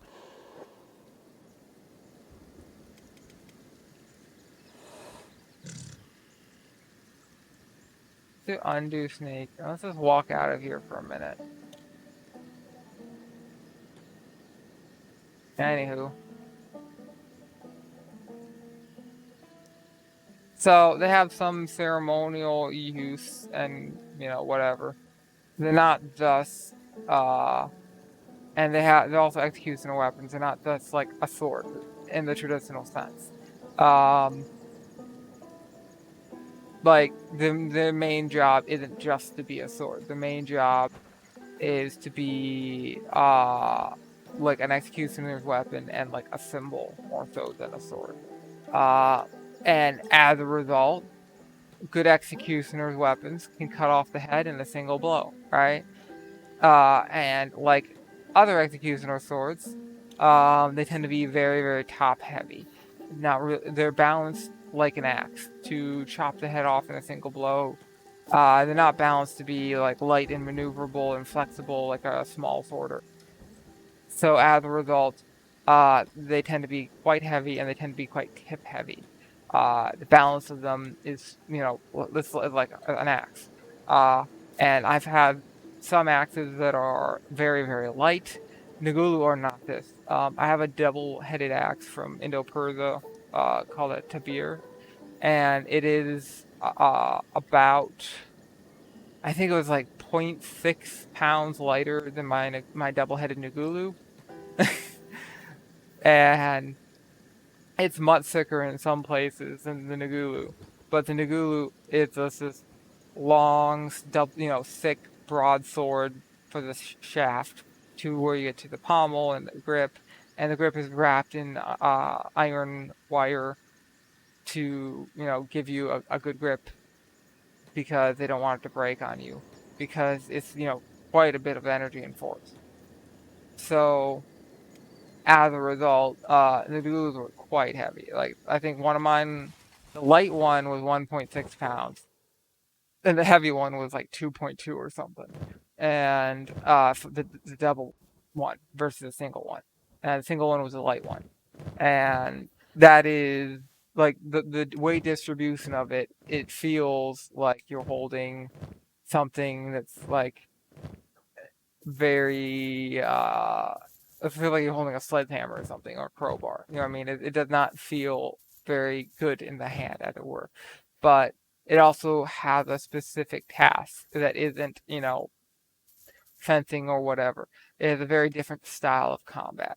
If you want to break through somebody's defense, they normally have a shield and you have a Nagulu, and you hit them with shield until the shield breaks. You know what I mean? Like, and that'll take not that much time with the Nagulu because it's like a fucking axe.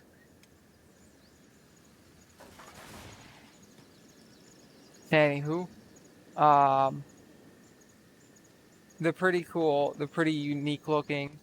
I don't know of any other weapon quite like it.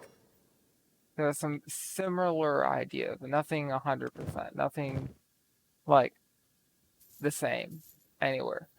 And that makes it very interesting as a collector that it's like, hey, it's this weird, unique thing.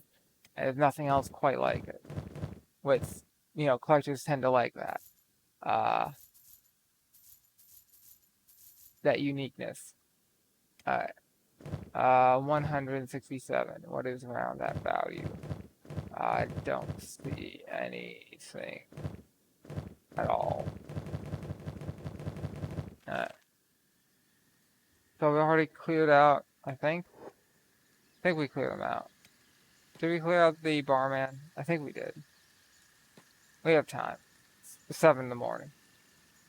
We can double check. Barman. Do you have money? You do not. And you do not have food. We cleared you out. Okay.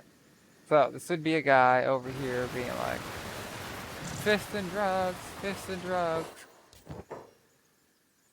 Alright. So, Robo-boop. Beep. Okay, you're good. Let's see, cool. How you doing? You could take a few.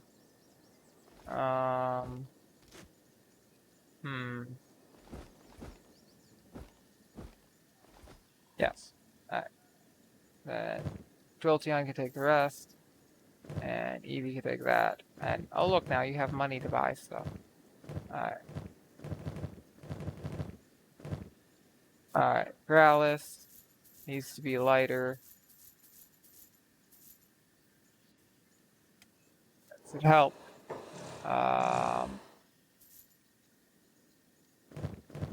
Leather, right? Yeah.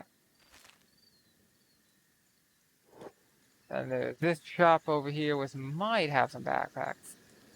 It might have a pack animal backpack. I don't think it will. But it might. Just might. Yeah, it doesn't. Fuck. Shit. Fuck. Oh. That's disappointing. Can I sell this here? You don't have enough money.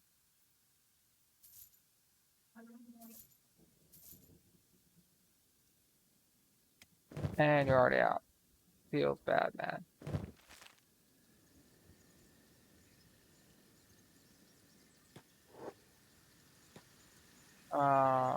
Boop. Or beep.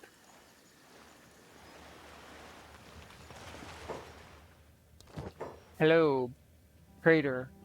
Trader Joe, what do you got? Nothing too amazing. I think we want one. No, because snipers won't be able to wear hats. Okay. I'm being slightly, difficult to understand right now. So I was thinking maybe I should get that hat for someone who's going to be an archer. It's good for archers. However, my prospects of who I'm looking at to get as an archer would be a sniper from Sniper Valley, right? So they're Sniper Valley. They're these robots that have like almost max crossbow skills, which is quite useful. And I can just, go to these people and be like, hey, you work for me now. I know the code. I know how to unlock. I know how to rootkit this smartphone. And type in the code, and what do you know? They have decided to join me because they're no longer insane. Thank you, Obi-Wan Kenobi. You're my only hope. What are we fighting? Blood spiders. Fucking blood spiders. Anywho.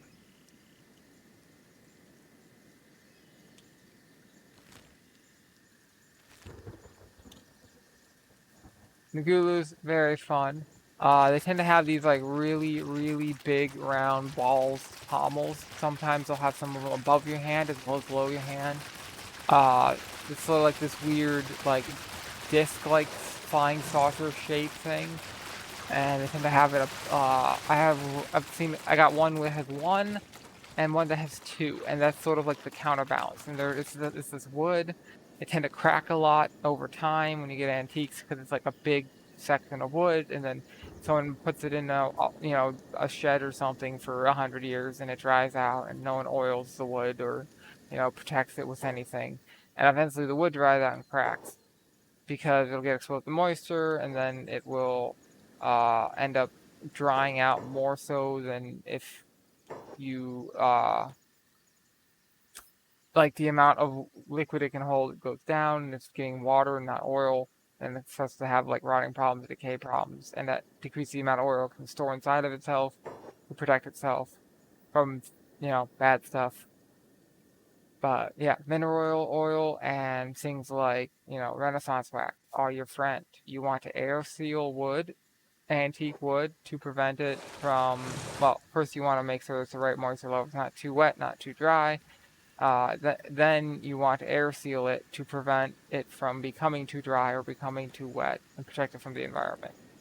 Because that's like a really big problem. It is warping and cracking and damage because, time.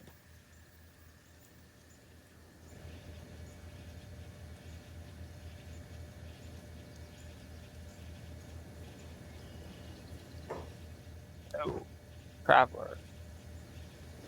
Alrighty, give me your fish, give me your drugs. I will give you a bunch of stolen stuff. Can you buy this? Not quite. Um,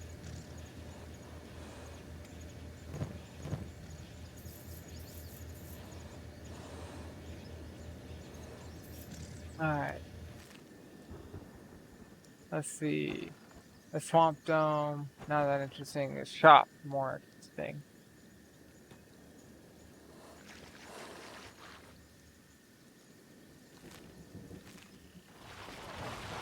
Hello, what you got? No fun backpacks, unfortunately. You do have some of that.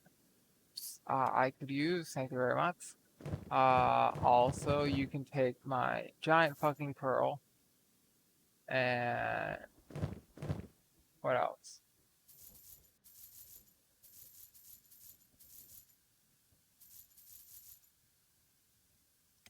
Uh, I didn't need that money anyway.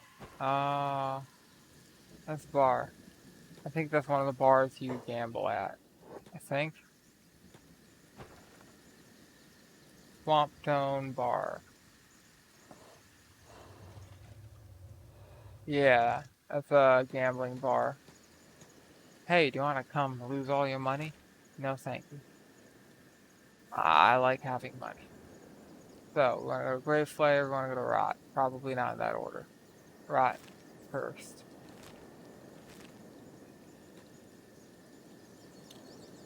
And we're probably, we got some daylight left.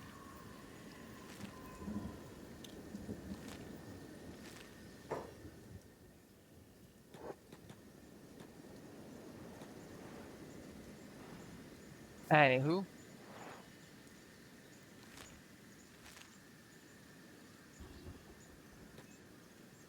fucking blood spiders.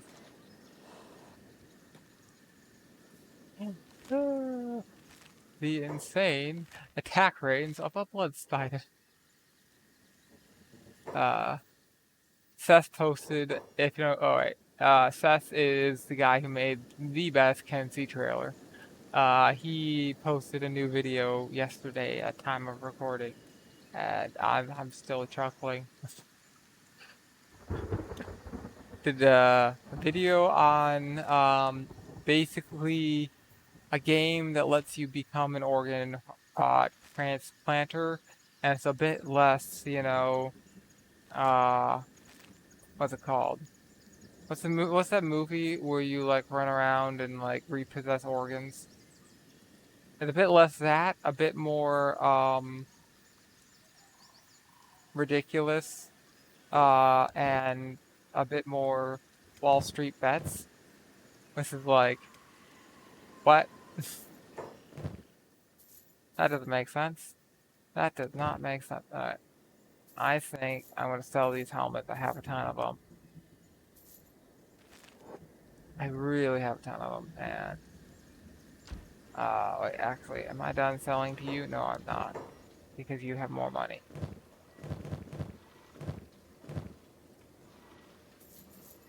Uh, and now you don't have more money. This house? No. This one. We'll deal with them in a minute. Hideout. That one. That one.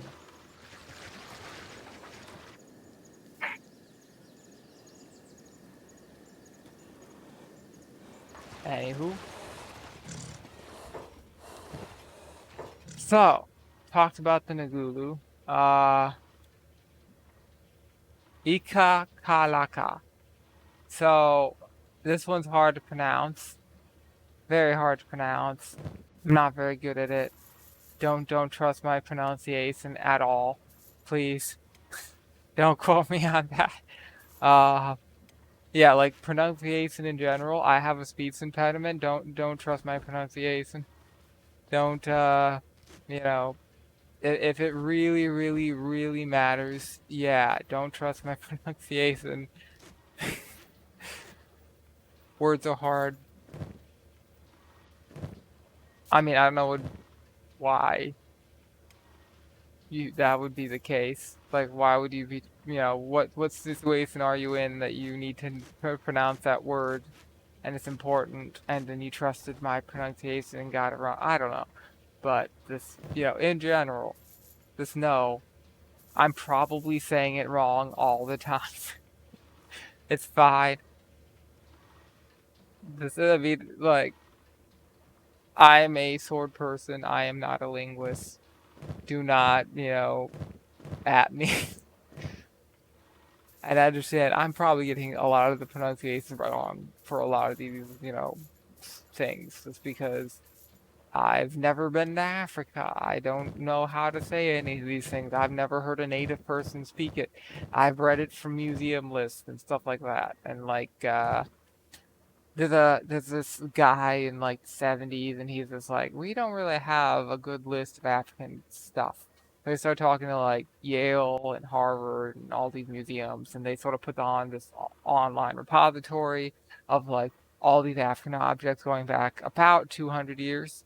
And that's about like, there's a few things past that, like 1700, but like very, very, very little.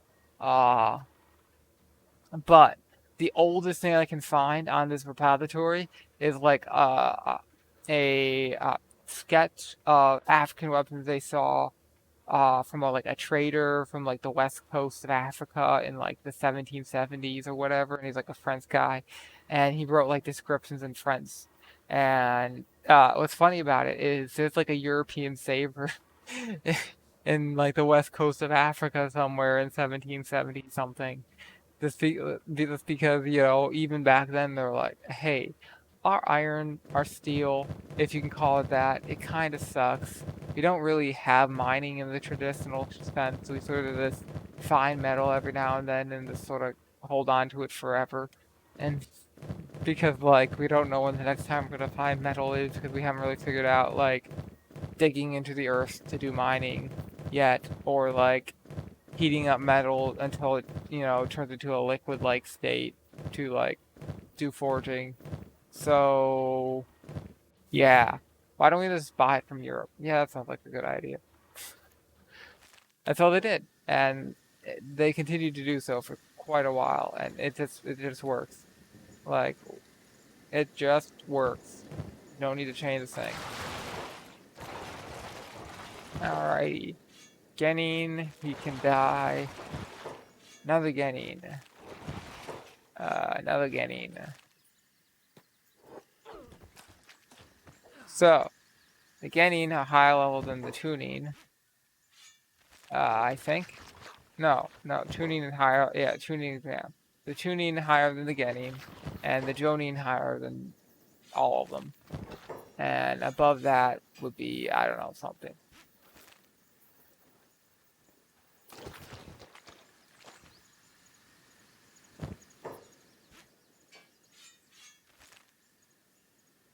I find it hilarious that these guys are like fighting these people who chased us, right? Meanwhile, we have like 100 times their numbers, and we just didn't even get involved. It's like, nah, we don't care.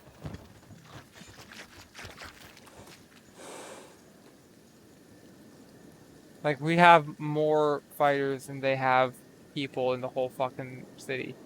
And we're just like, whatever. Work. We don't do that around here.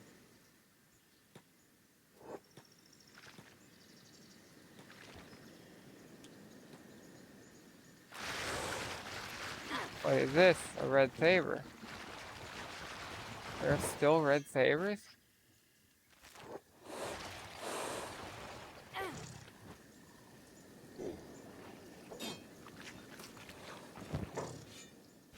Apparently. Hello.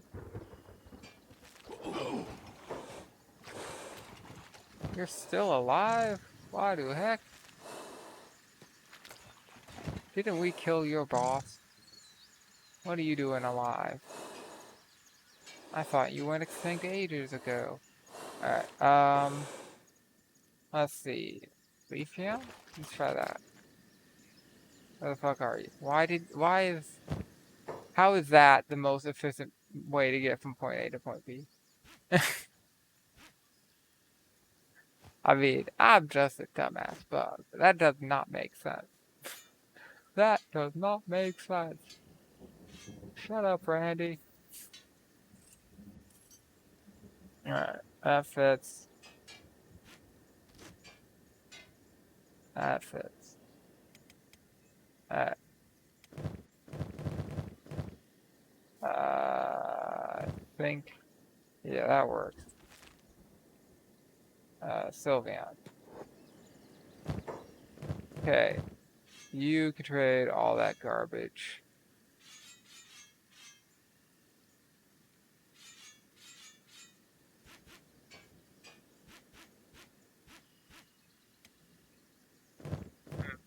Do I feel bad as using a Me Too weapon as a secondary weapon?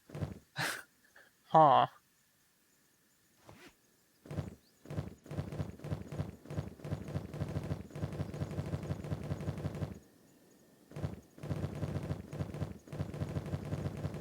Wasn't there like some more stuff?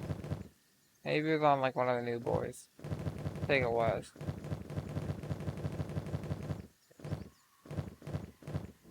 Yes.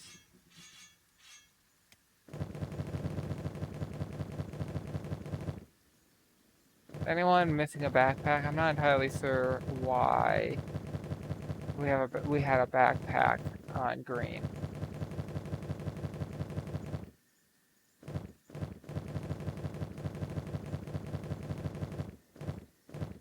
Looks like everyone has one. Yeah. I guess I'm gonna sell it? Yes.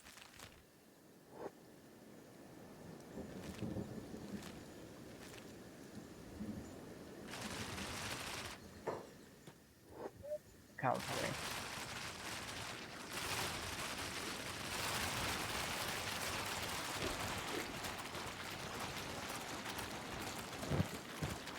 Right, well, you don't really have much carry capacity either. I think there's important stuff. Sylveon, I think it was. Fairly empty. Alrighty. That wasn't so bad. I was trying to avoid the big river area.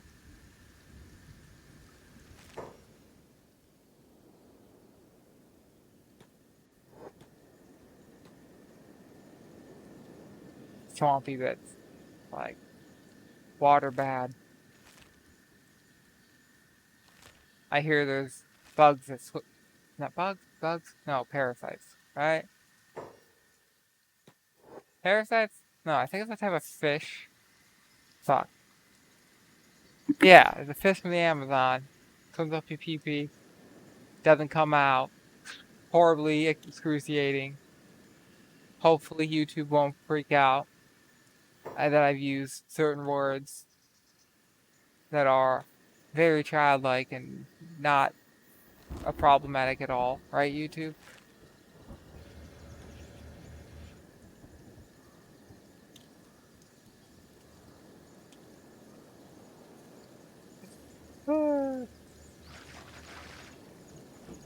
Who's attacking me? Probably like blood spiders or something. Sure, I'll take some fish.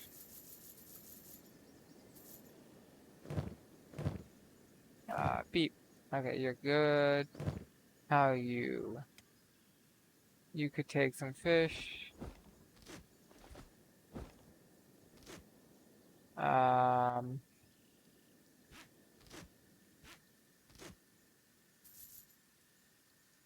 sure.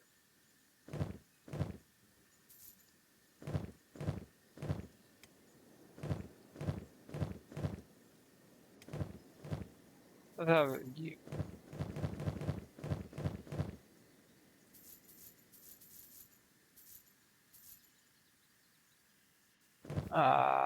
Leather anywhere?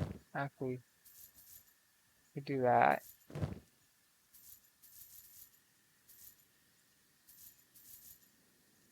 There you go.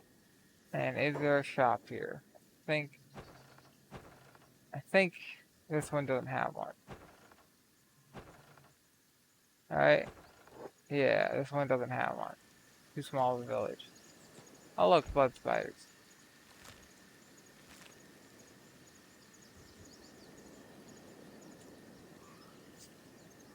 Oh.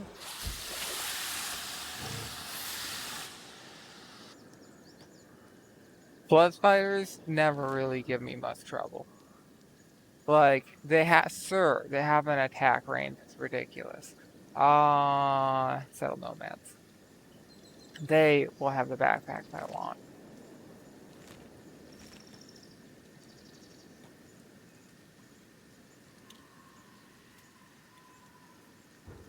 Sir, the... oop,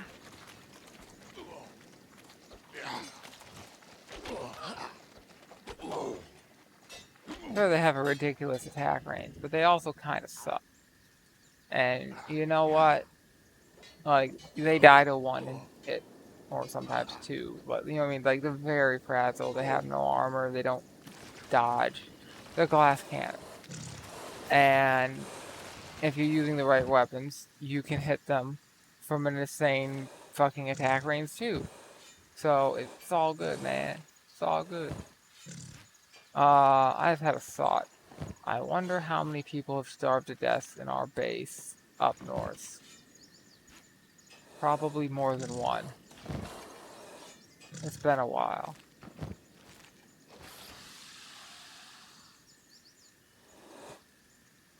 Hmm.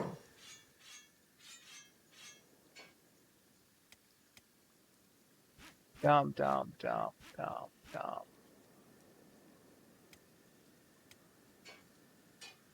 Okay, let's try Espion.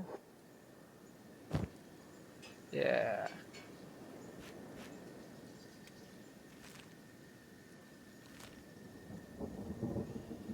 The next question is, once we get the Shem, we get the stuff we want, do we want to go north, take the stack, maybe hire these people we haven't been hiring, run around, get some more backpacks that are good sized backpacks, then head up to the Empire? Do we want to, how do we want to do this?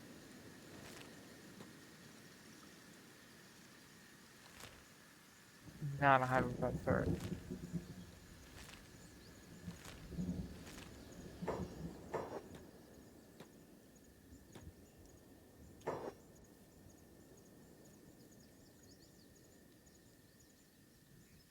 Anywho, uh, alright, Ika Kalaka. So, they're swords. They're weird swords. They are fairly short. You got a grip.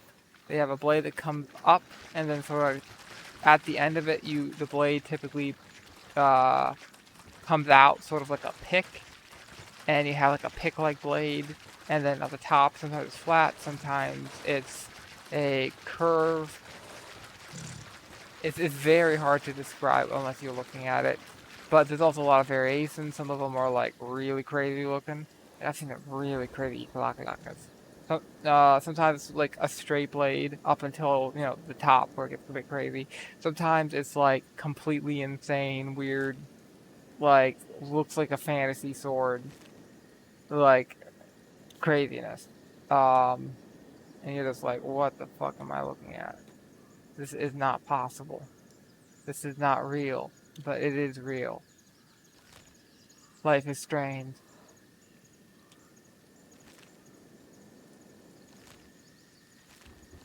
Africa does weird stuff with weapons. I don't tell you. Uh,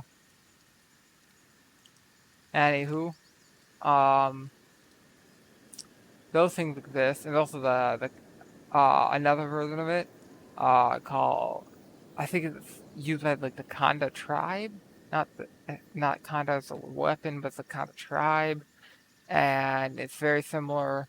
There's like the Ikalaka version, and like the Kanda version, and well, I might be getting the name wrong because it's like there's literally over 1,000 tribes in Africa. I cannot fit them all in my head, and some of them have really weird names.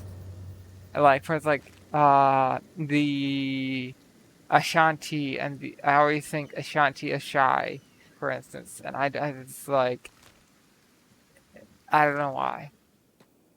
And it's like sometimes I'll call them Ashai, sometimes I'll call them Ashanti, sometimes I'll call them fuck, what's that tribal group in East India? Assam, the Assam. Sometimes I'll call them the Assam, which is similar tribal society, but East Africa. Oh, I don't want to fight you, Beaksy. It's in eastern India, and I believe they did some headhunting and like cannibalism for science. uh, Not real, but history gets weird. Come on, oh, keeping track of all of it in your head is like difficult. Alright, so this is a very interesting place. They only really do one thing, and that is animal trading. That's it. And this is the whole village. There's a couple of these places. This is the one I always go to talk. Hello. Alright. So I need a bull backpack for you. Okay. How about for you? Alright. Who has range?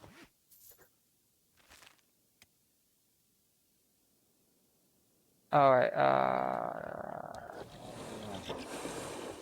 cancel. Talk to. Bags. 4K. Uh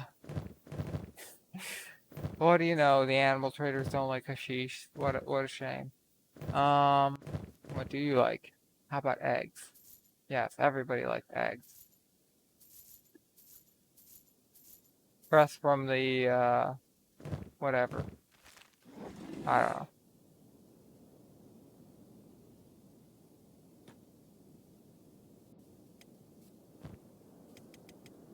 You are the one.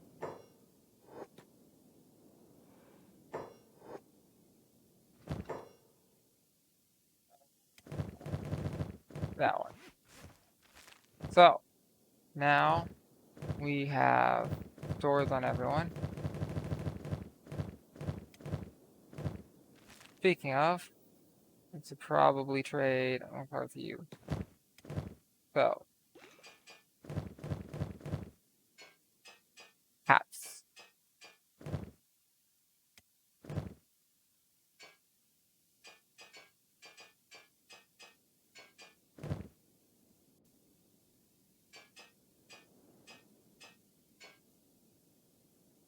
I think all of this can be sold. I kind of don't want to sell all of the hats. All the rest is fine. All of this can be sold.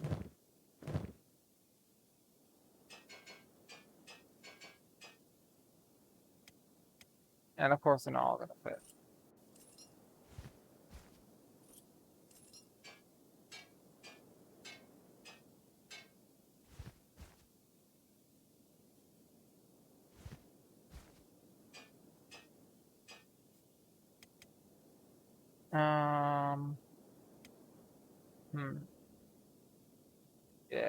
I think that's what I'm gonna do. I'm gonna put a few in Glaceon.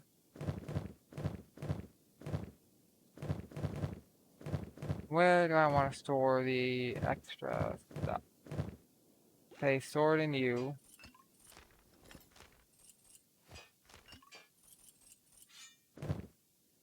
Dump some of the stuff here. This one.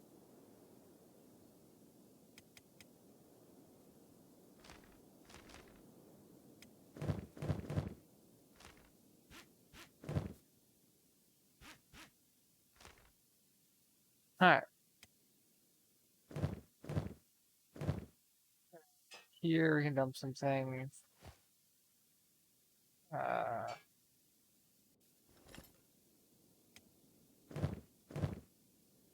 Alright. So these are all empty. And then we have Jumpion for meat. Aspion's holding the leftover drugs and also some random stuff. Leafeon, Sylveon have soul. Glaceon and Umbreon have weapons and armor. Limbs, meds, food, drugs. It is sorted. Alright. So, we go to the bar to get some stuff. Or we could say, fuck it, I go to the way station, which might have good limbs and you can sell stuff there. And it's definitely gonna have some food.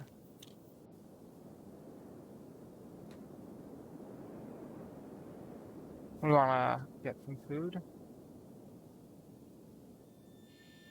We want to not fuck around with bandits.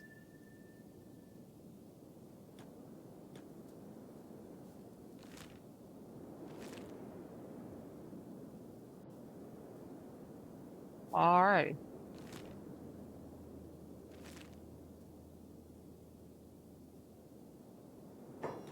This has been a very running errands episode.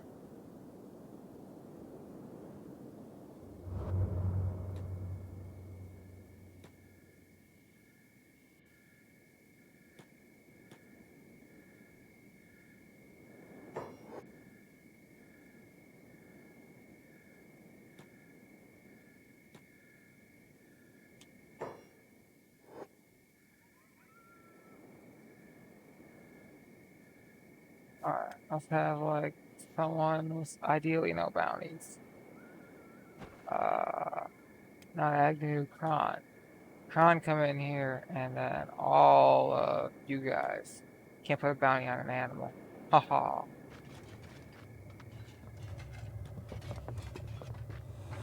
Oh, nope, nope, the mercenaries are mad.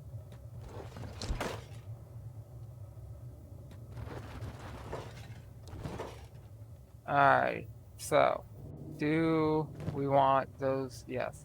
And we don't want to sell those here. You got some food.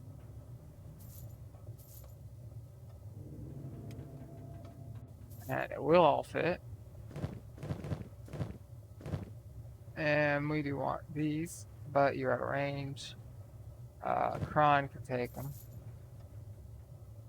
And actually, what do we want to give you?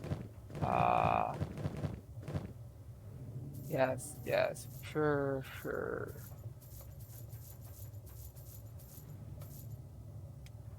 7K to go.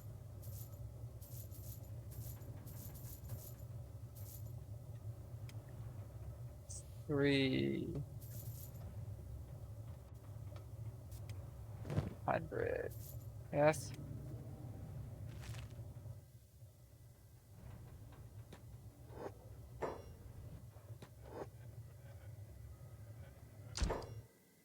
They're not attacking me, right? They're attacking the people attacking me, right? The mercenaries.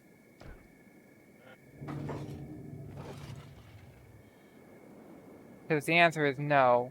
You're all gonna fucking die. I don't even give a shit. Game's broken anyway. Really?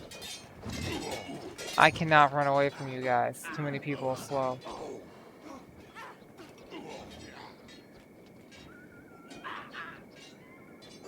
Gonna have to pay off the bounty. Fuck the mercenaries. They attacked me. Why are these guys charging after me?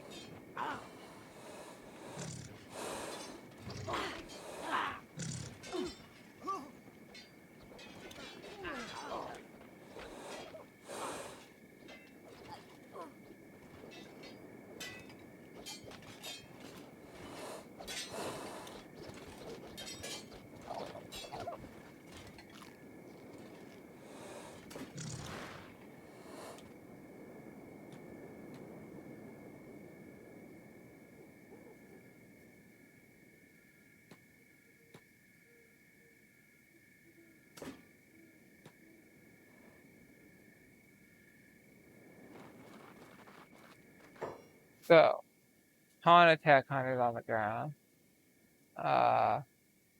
You're playing also the mercenaries. Could be somebody in there I can pay off to make this go away.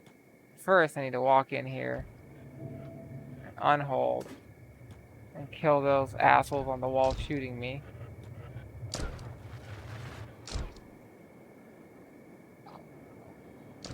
Then I can pay off the bounties.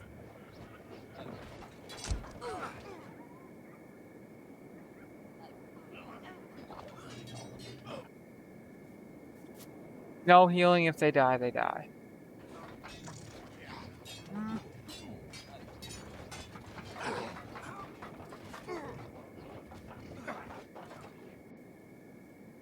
The way I see it, the game's already fucking broken. It keeps attacking me for no reason. If I pay off the bounty for the 50th million time, the relationship will get fixed. But they'll still have grudges against individuals for no apparent reason. And that's just that.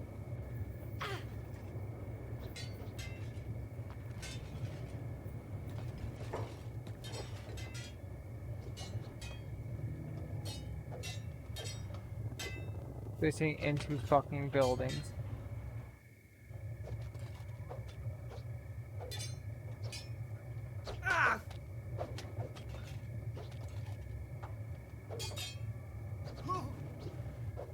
Like,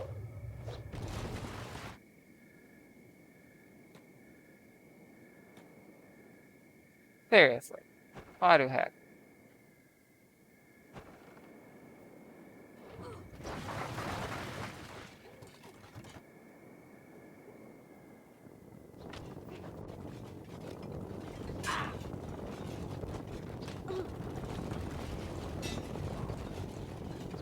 When all this is over, one of the last things we're going to do is go to World's End and just kill everyone.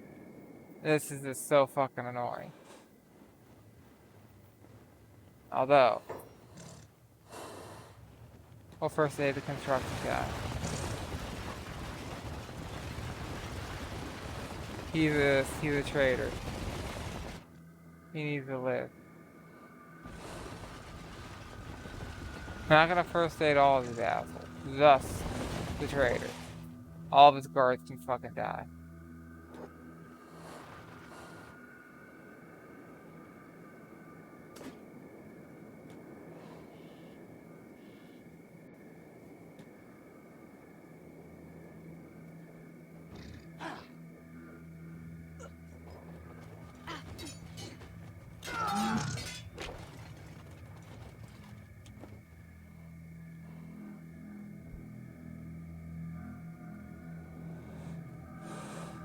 We might have to wait a minute for these people to get up and get fucked. Or it's gonna come back again.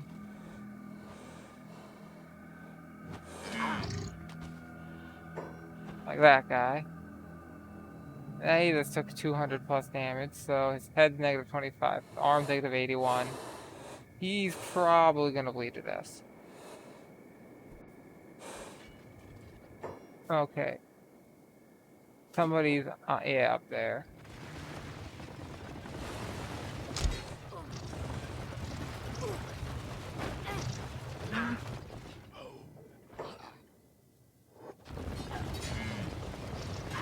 Fuck off, mercenaries.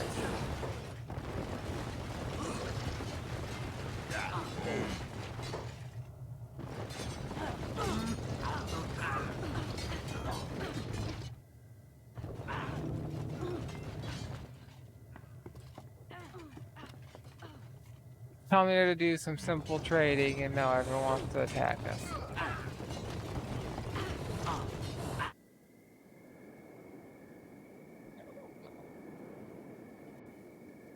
Well, you know what? We can take you. We can take you and all your friends and all your friends' friends and all your friends' friends. Kill you all. It's fine. That's an option too.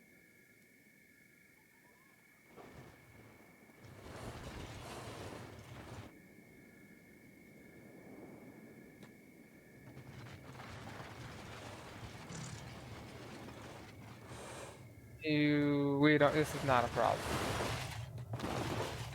So, who I think it was Flashbox was the guy we want to live, and really only Flashbox out of all these assholes.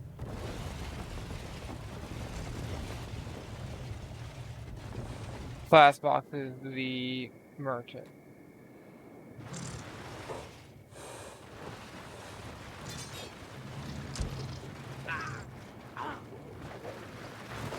It's like, what are you doing, man? Why did you get up and try to fight us?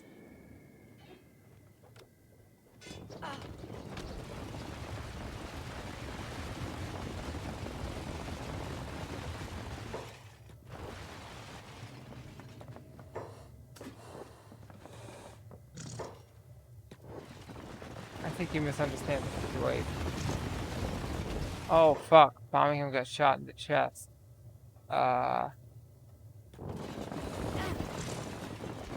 Dude. Fucking die. Can I pick him up?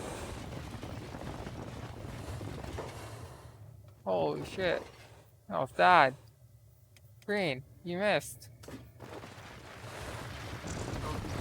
Now look, we're back in here fighting again. Stop getting up, idiots.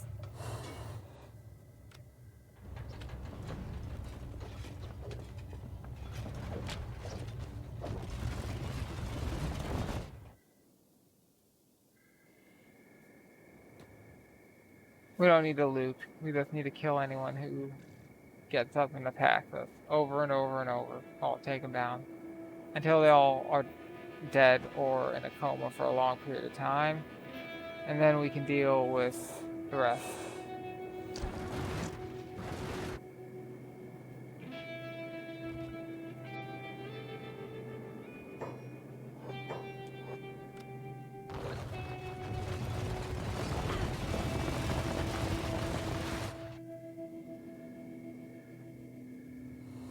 Very small number of people we don't want to kill here.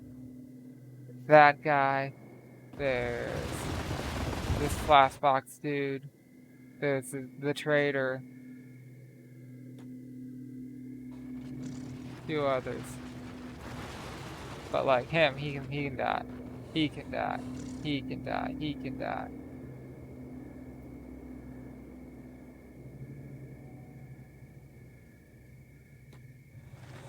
B.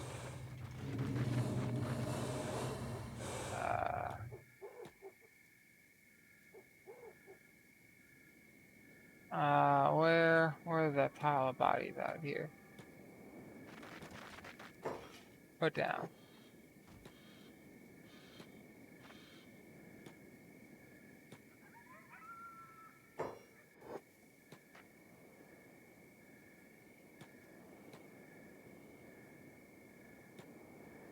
So the hope is they attract wild animals that will eat them. If I stack enough bodies in the same place.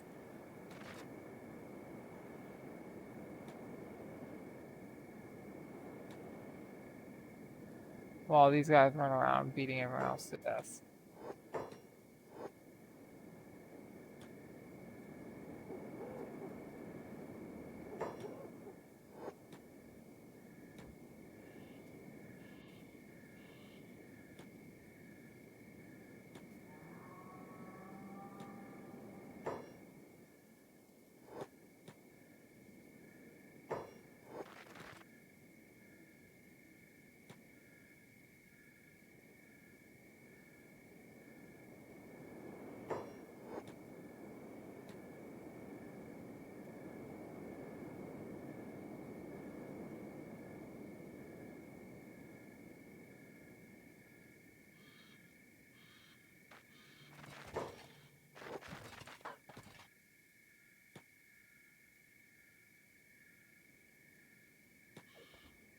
Or, you know, they died dust bandits. I don't really care which.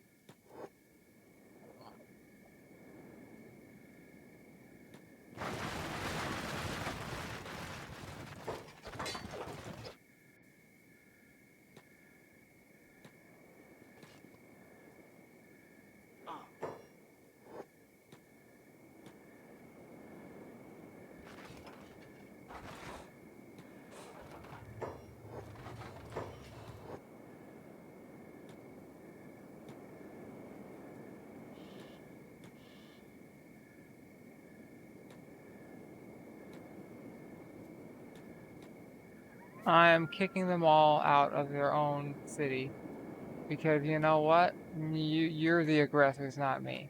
I walked into a building and people attacked me. And then the guards decided to attack me also. That's on you guys. You fucked up.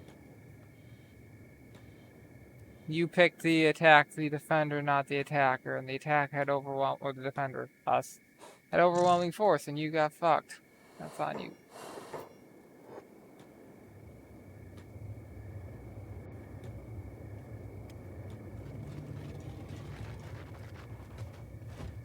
So, just don't be bullies, okay?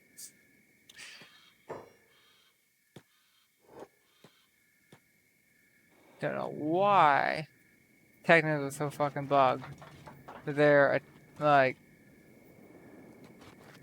something in the code is not working right with the whole pacify thing because they always whenever there's anything they always attack. They actually have it out for us. It's like really weird. Oh no, you didn't pick them up. Why did you not pick them up? This is where we put the bodies. Not allowed to escape the pit.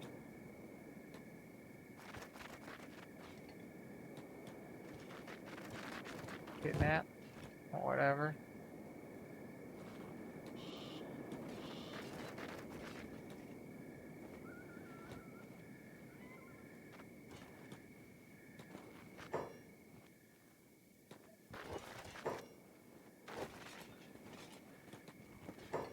You know what? We need to have green on hold with Reigns is sitting right here shooting anyone who gets up.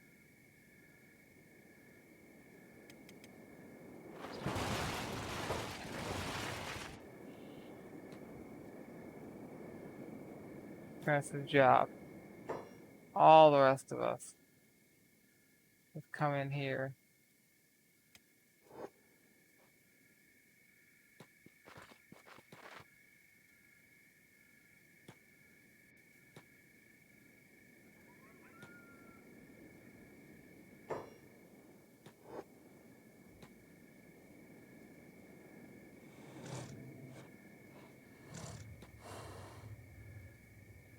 Just the turns nobody on it. Wait, is last box? I think that's one of the ones we want to live.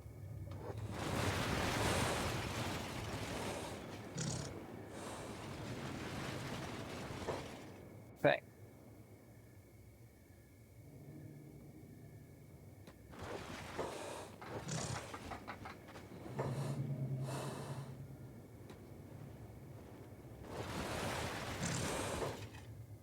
How about you? You're okay. You're kidnap. Come over here, green. Go back to your station. Put down. Kidnap. Put down. Pick up.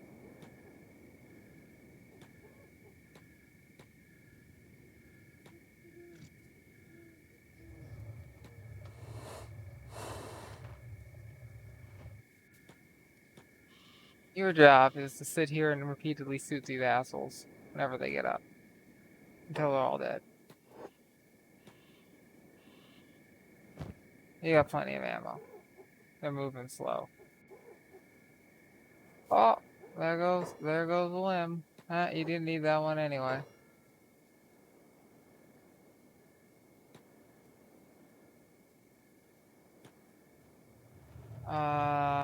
Pick up. Pick it.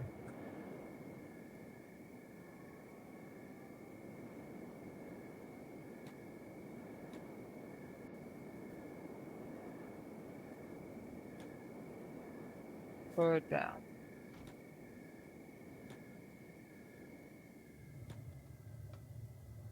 Kidnap.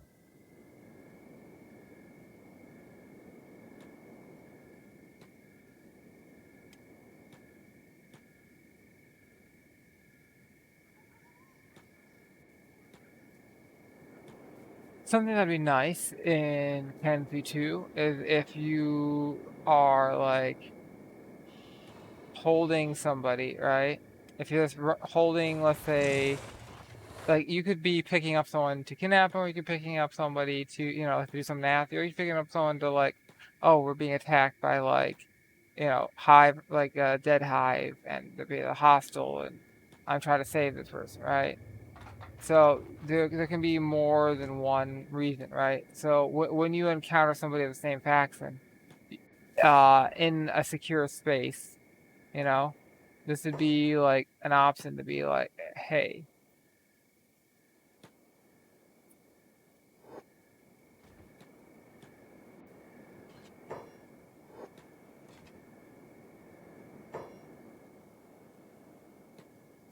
hold, green, shoot them all.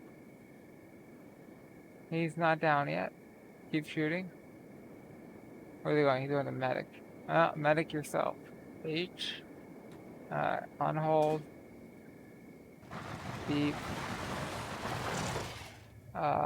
Kidnap.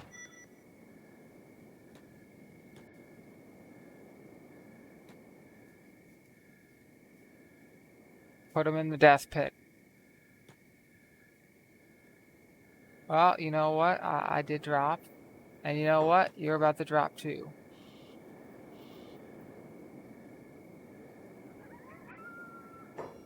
Boosh.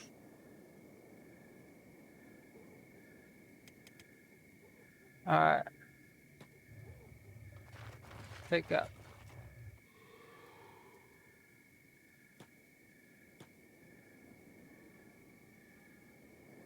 Put down.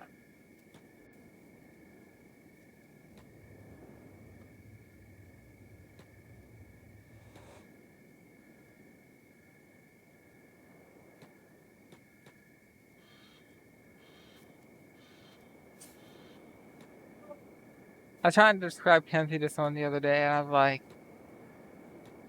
here's all the stuff you can do, and it's sort of like mixed with all these games, and you can do war crimes, but you don't have to do war crimes. But like, I certainly do a lot of war crimes.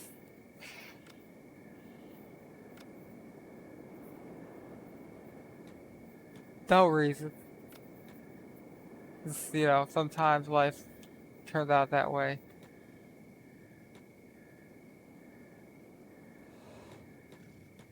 Sometimes somebody just repeatedly attacks you over and over and over and over and over until you put them in a pit and shoot them with crossbows until they're all dead. It's life. Normal people things. Drop them. Alright. So, we want you to live because you're you're the guy to buy and sell from. We probably want to find some more people over here who are in weird spots and put them in the pit. Alright. Beep. Okay. Come in here. So, there's a dust bandit, and there's also that guard. The guard is in a coma. The guard is now going to be in a bit more trouble than a coma. Least of his worries. He's lucky the coma will last a long time. We'll be gone by the time he gets better. Alright, bandit, that guy, kidnapped.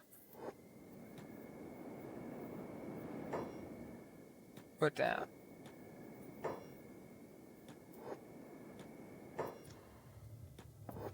Now, am I taking my frustration of the mod not working right and these people not actually functioning when I pay them off to, cease hostilities on the NPCs? Yes.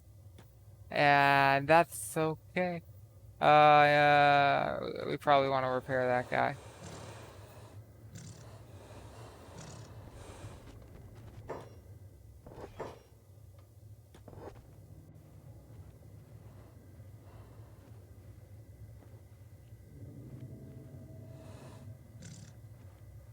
That's enough. Pick up the dust bandit. Get him out of here. Put down.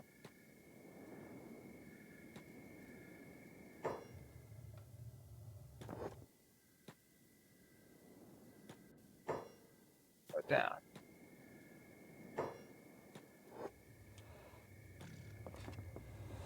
Alright. You get to live. Your buddy gets to live. We're not gonna heal you any more than we already have. Let's walk in here. Let's see. Kidnap.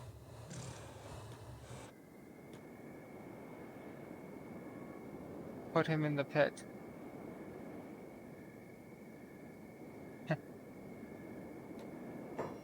Put down.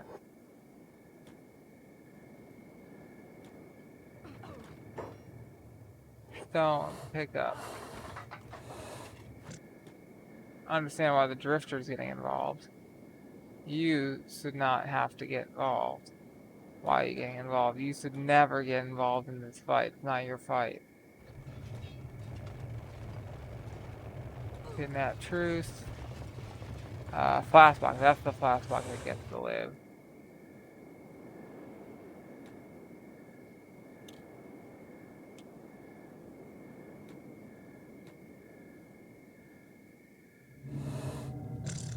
And this flashbox gets to die.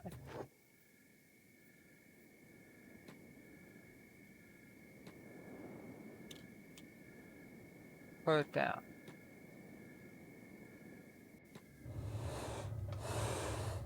Kidnap.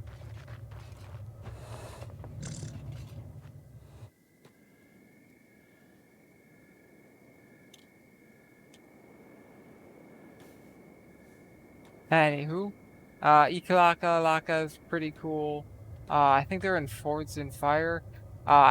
Despite being like a sword person, I somehow haven't watched it yet. Mostly because I'm more interested in like the history of the sword than like how you make the sword. 'Cause I already know how you make a sword. It feels like I'm not learning anything new. I'm not learning of any new historical swords because like nothing in Forged in Fire I don't already know about. Uh, it's pretty mainstream stuff. Like for instance, on the top the topic of African swords and Forged in Fire, there's an African sword that is a African throwing sword or throwing knife that's sort of like a throwing star, only much bigger. It's sort of like a throwing axe, but with a lot more blades. And it was essentially this. Imagine creating a random geometric shape with lines, and then boom, it's a sword now.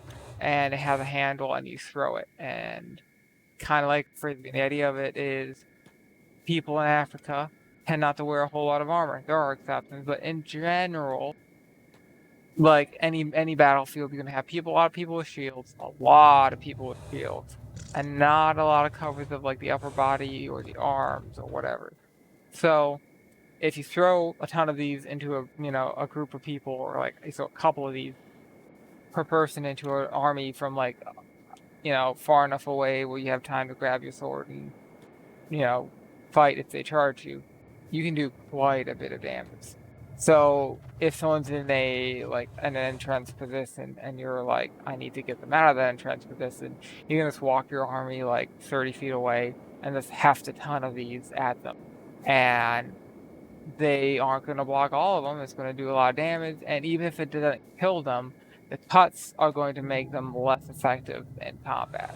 And that's sort of like the main point is you're going to really like hurt their ability to fight back when you attack, or they're going to come out of their entrenched position, or both. Usually both. How much you hurt them depends on how long they just sit there as you attack them. So, yeah. You know what? Tech Hunter Plastic Surge, and he can get killed too.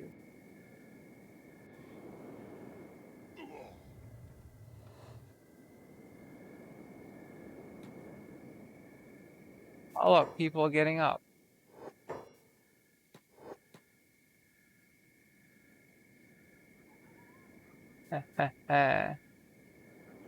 You seem to not understand what's going on here, sir.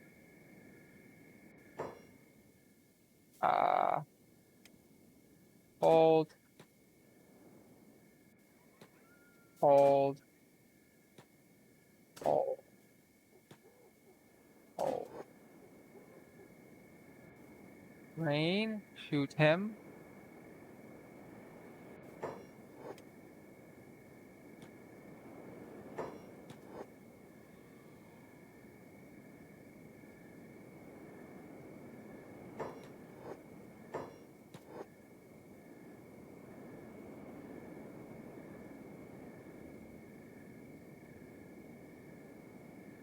Okay.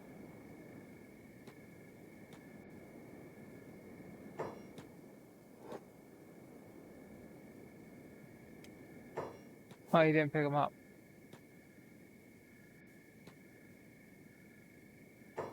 Put down. Kidnap.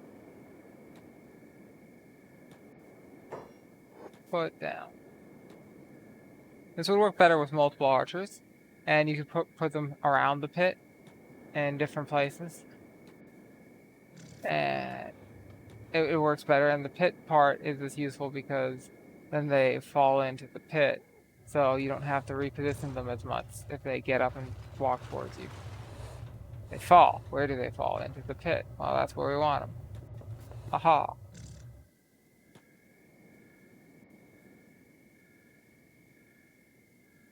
But I'm fairly confident in his ability to take on anyone who gets up.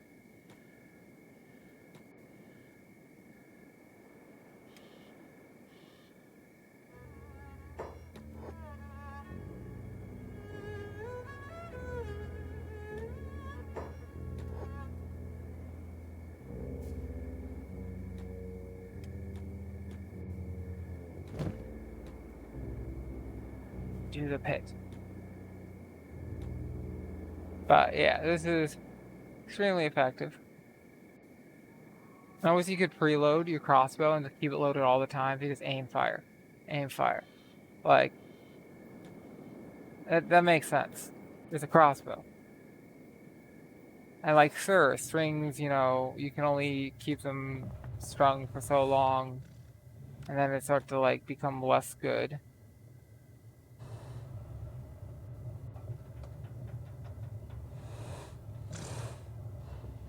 So you're missing a leg, but you're alive. Okay.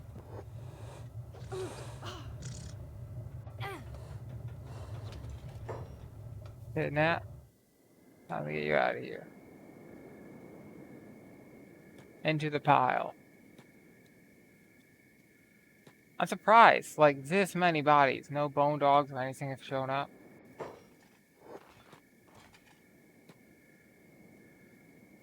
Like, nothing.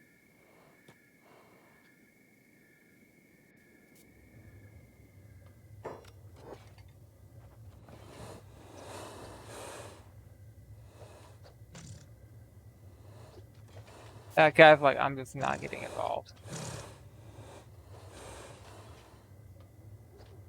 Keeps us getting some experience.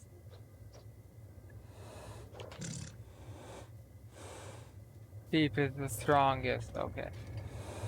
Repair that guy. We don't want him to die.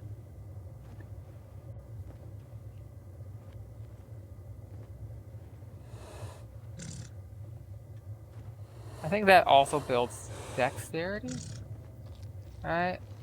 Doesn't it, no.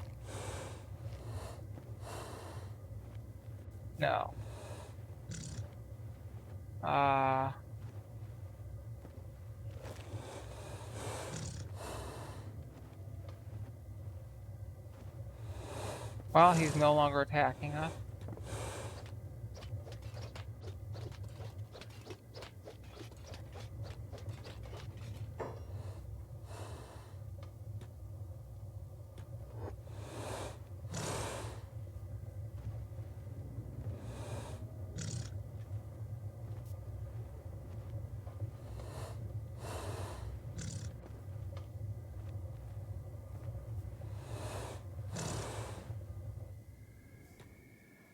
Good enough.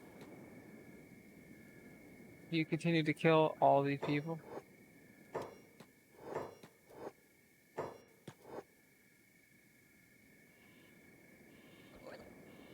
What? What?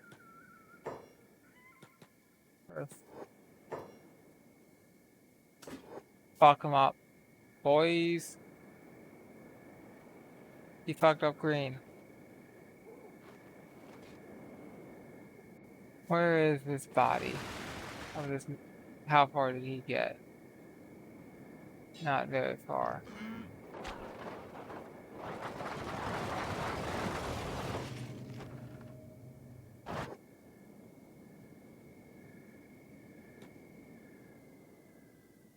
You want to fight? We're here.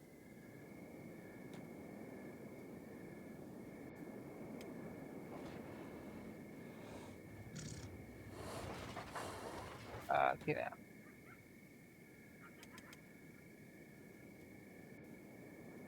That guy's just crippled. Really? Get out.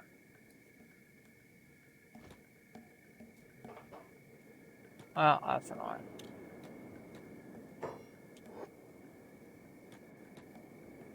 Down. Hey, green's getting back up. Good job, green. There's them off.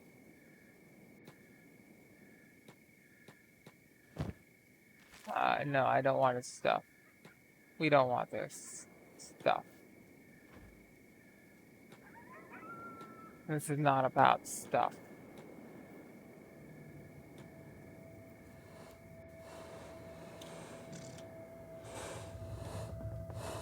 You stay down.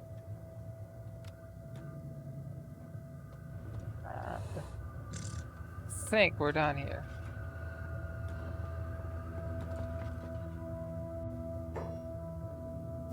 Talk to.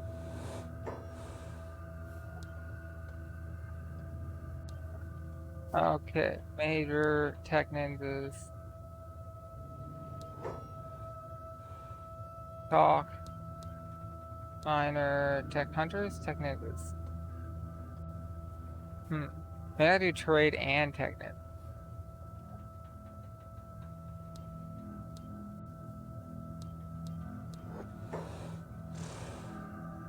Talk to. Down minus 200, plus 100. Talk to. Talk. Mercenaries, right?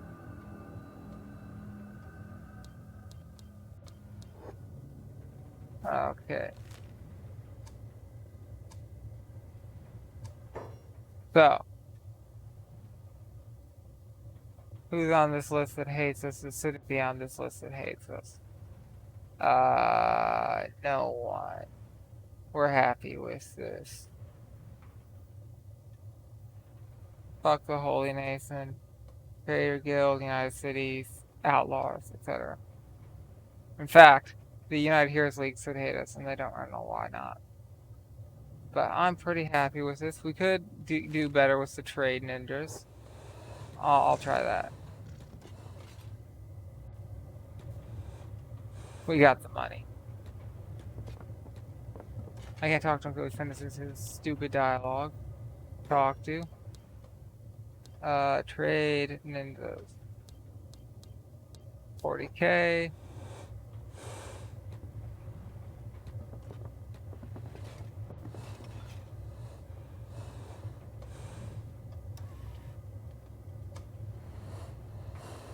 And we should be good.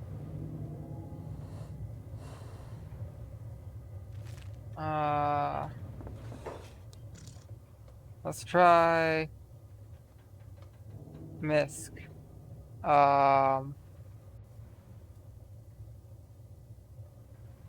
Medic skills. Do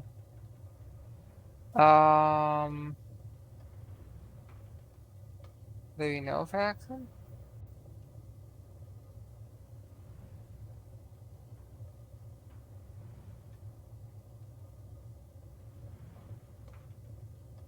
We are the nameless. Were they wildlife? No.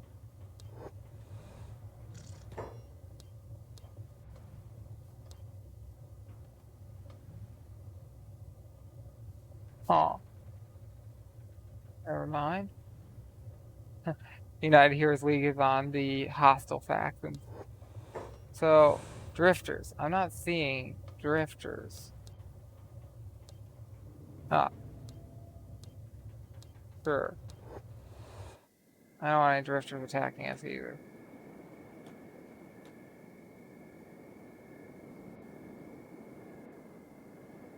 Oh, wait. Do I want to completely leave? No. Who the fuck is attacking me now?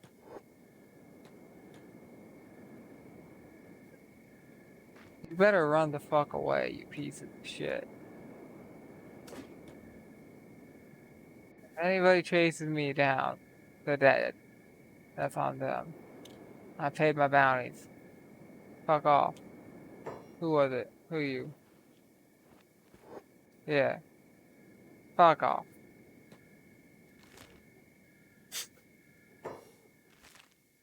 Really? Now hostile to me. I literally was paid off the bounty. Like, literally. The mercenary guild. I was...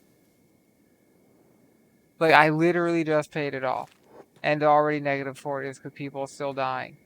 And they're still attacking me. Like, this game is... Like, that's 100k that's gone. For no reason. Because they're just like, we don't care, we hate you anyway.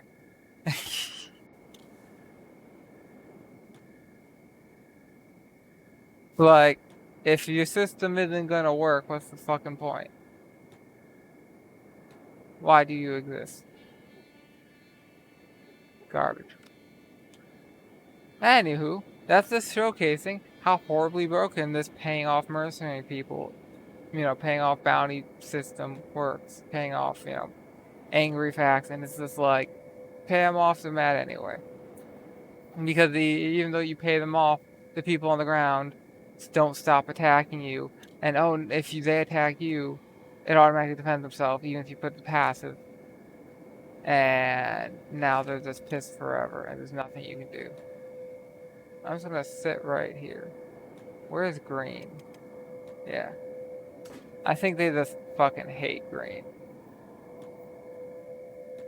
Like I said, they're attacking green even now. Like, somebody's on some tower and is just like trying to shoot him in camp. Anywho, very annoying. Very annoying.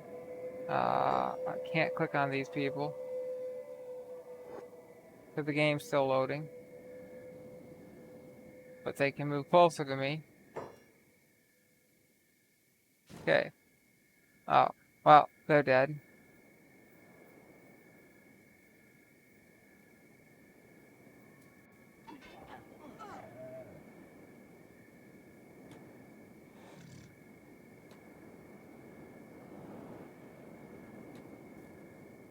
Somewhat frustrating, but this is a very kill them all style campaign. Whatever.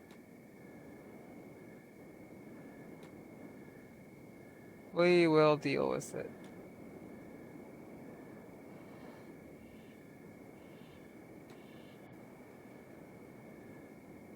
But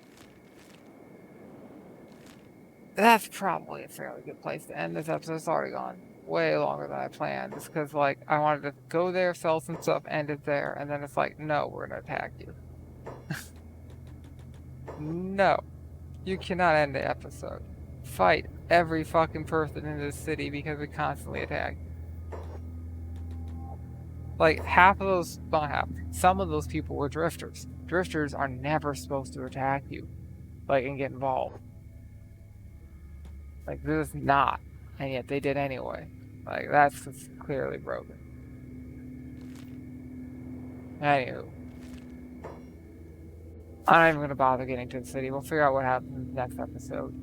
But for now, it's been episode 57. To be continued. See ya.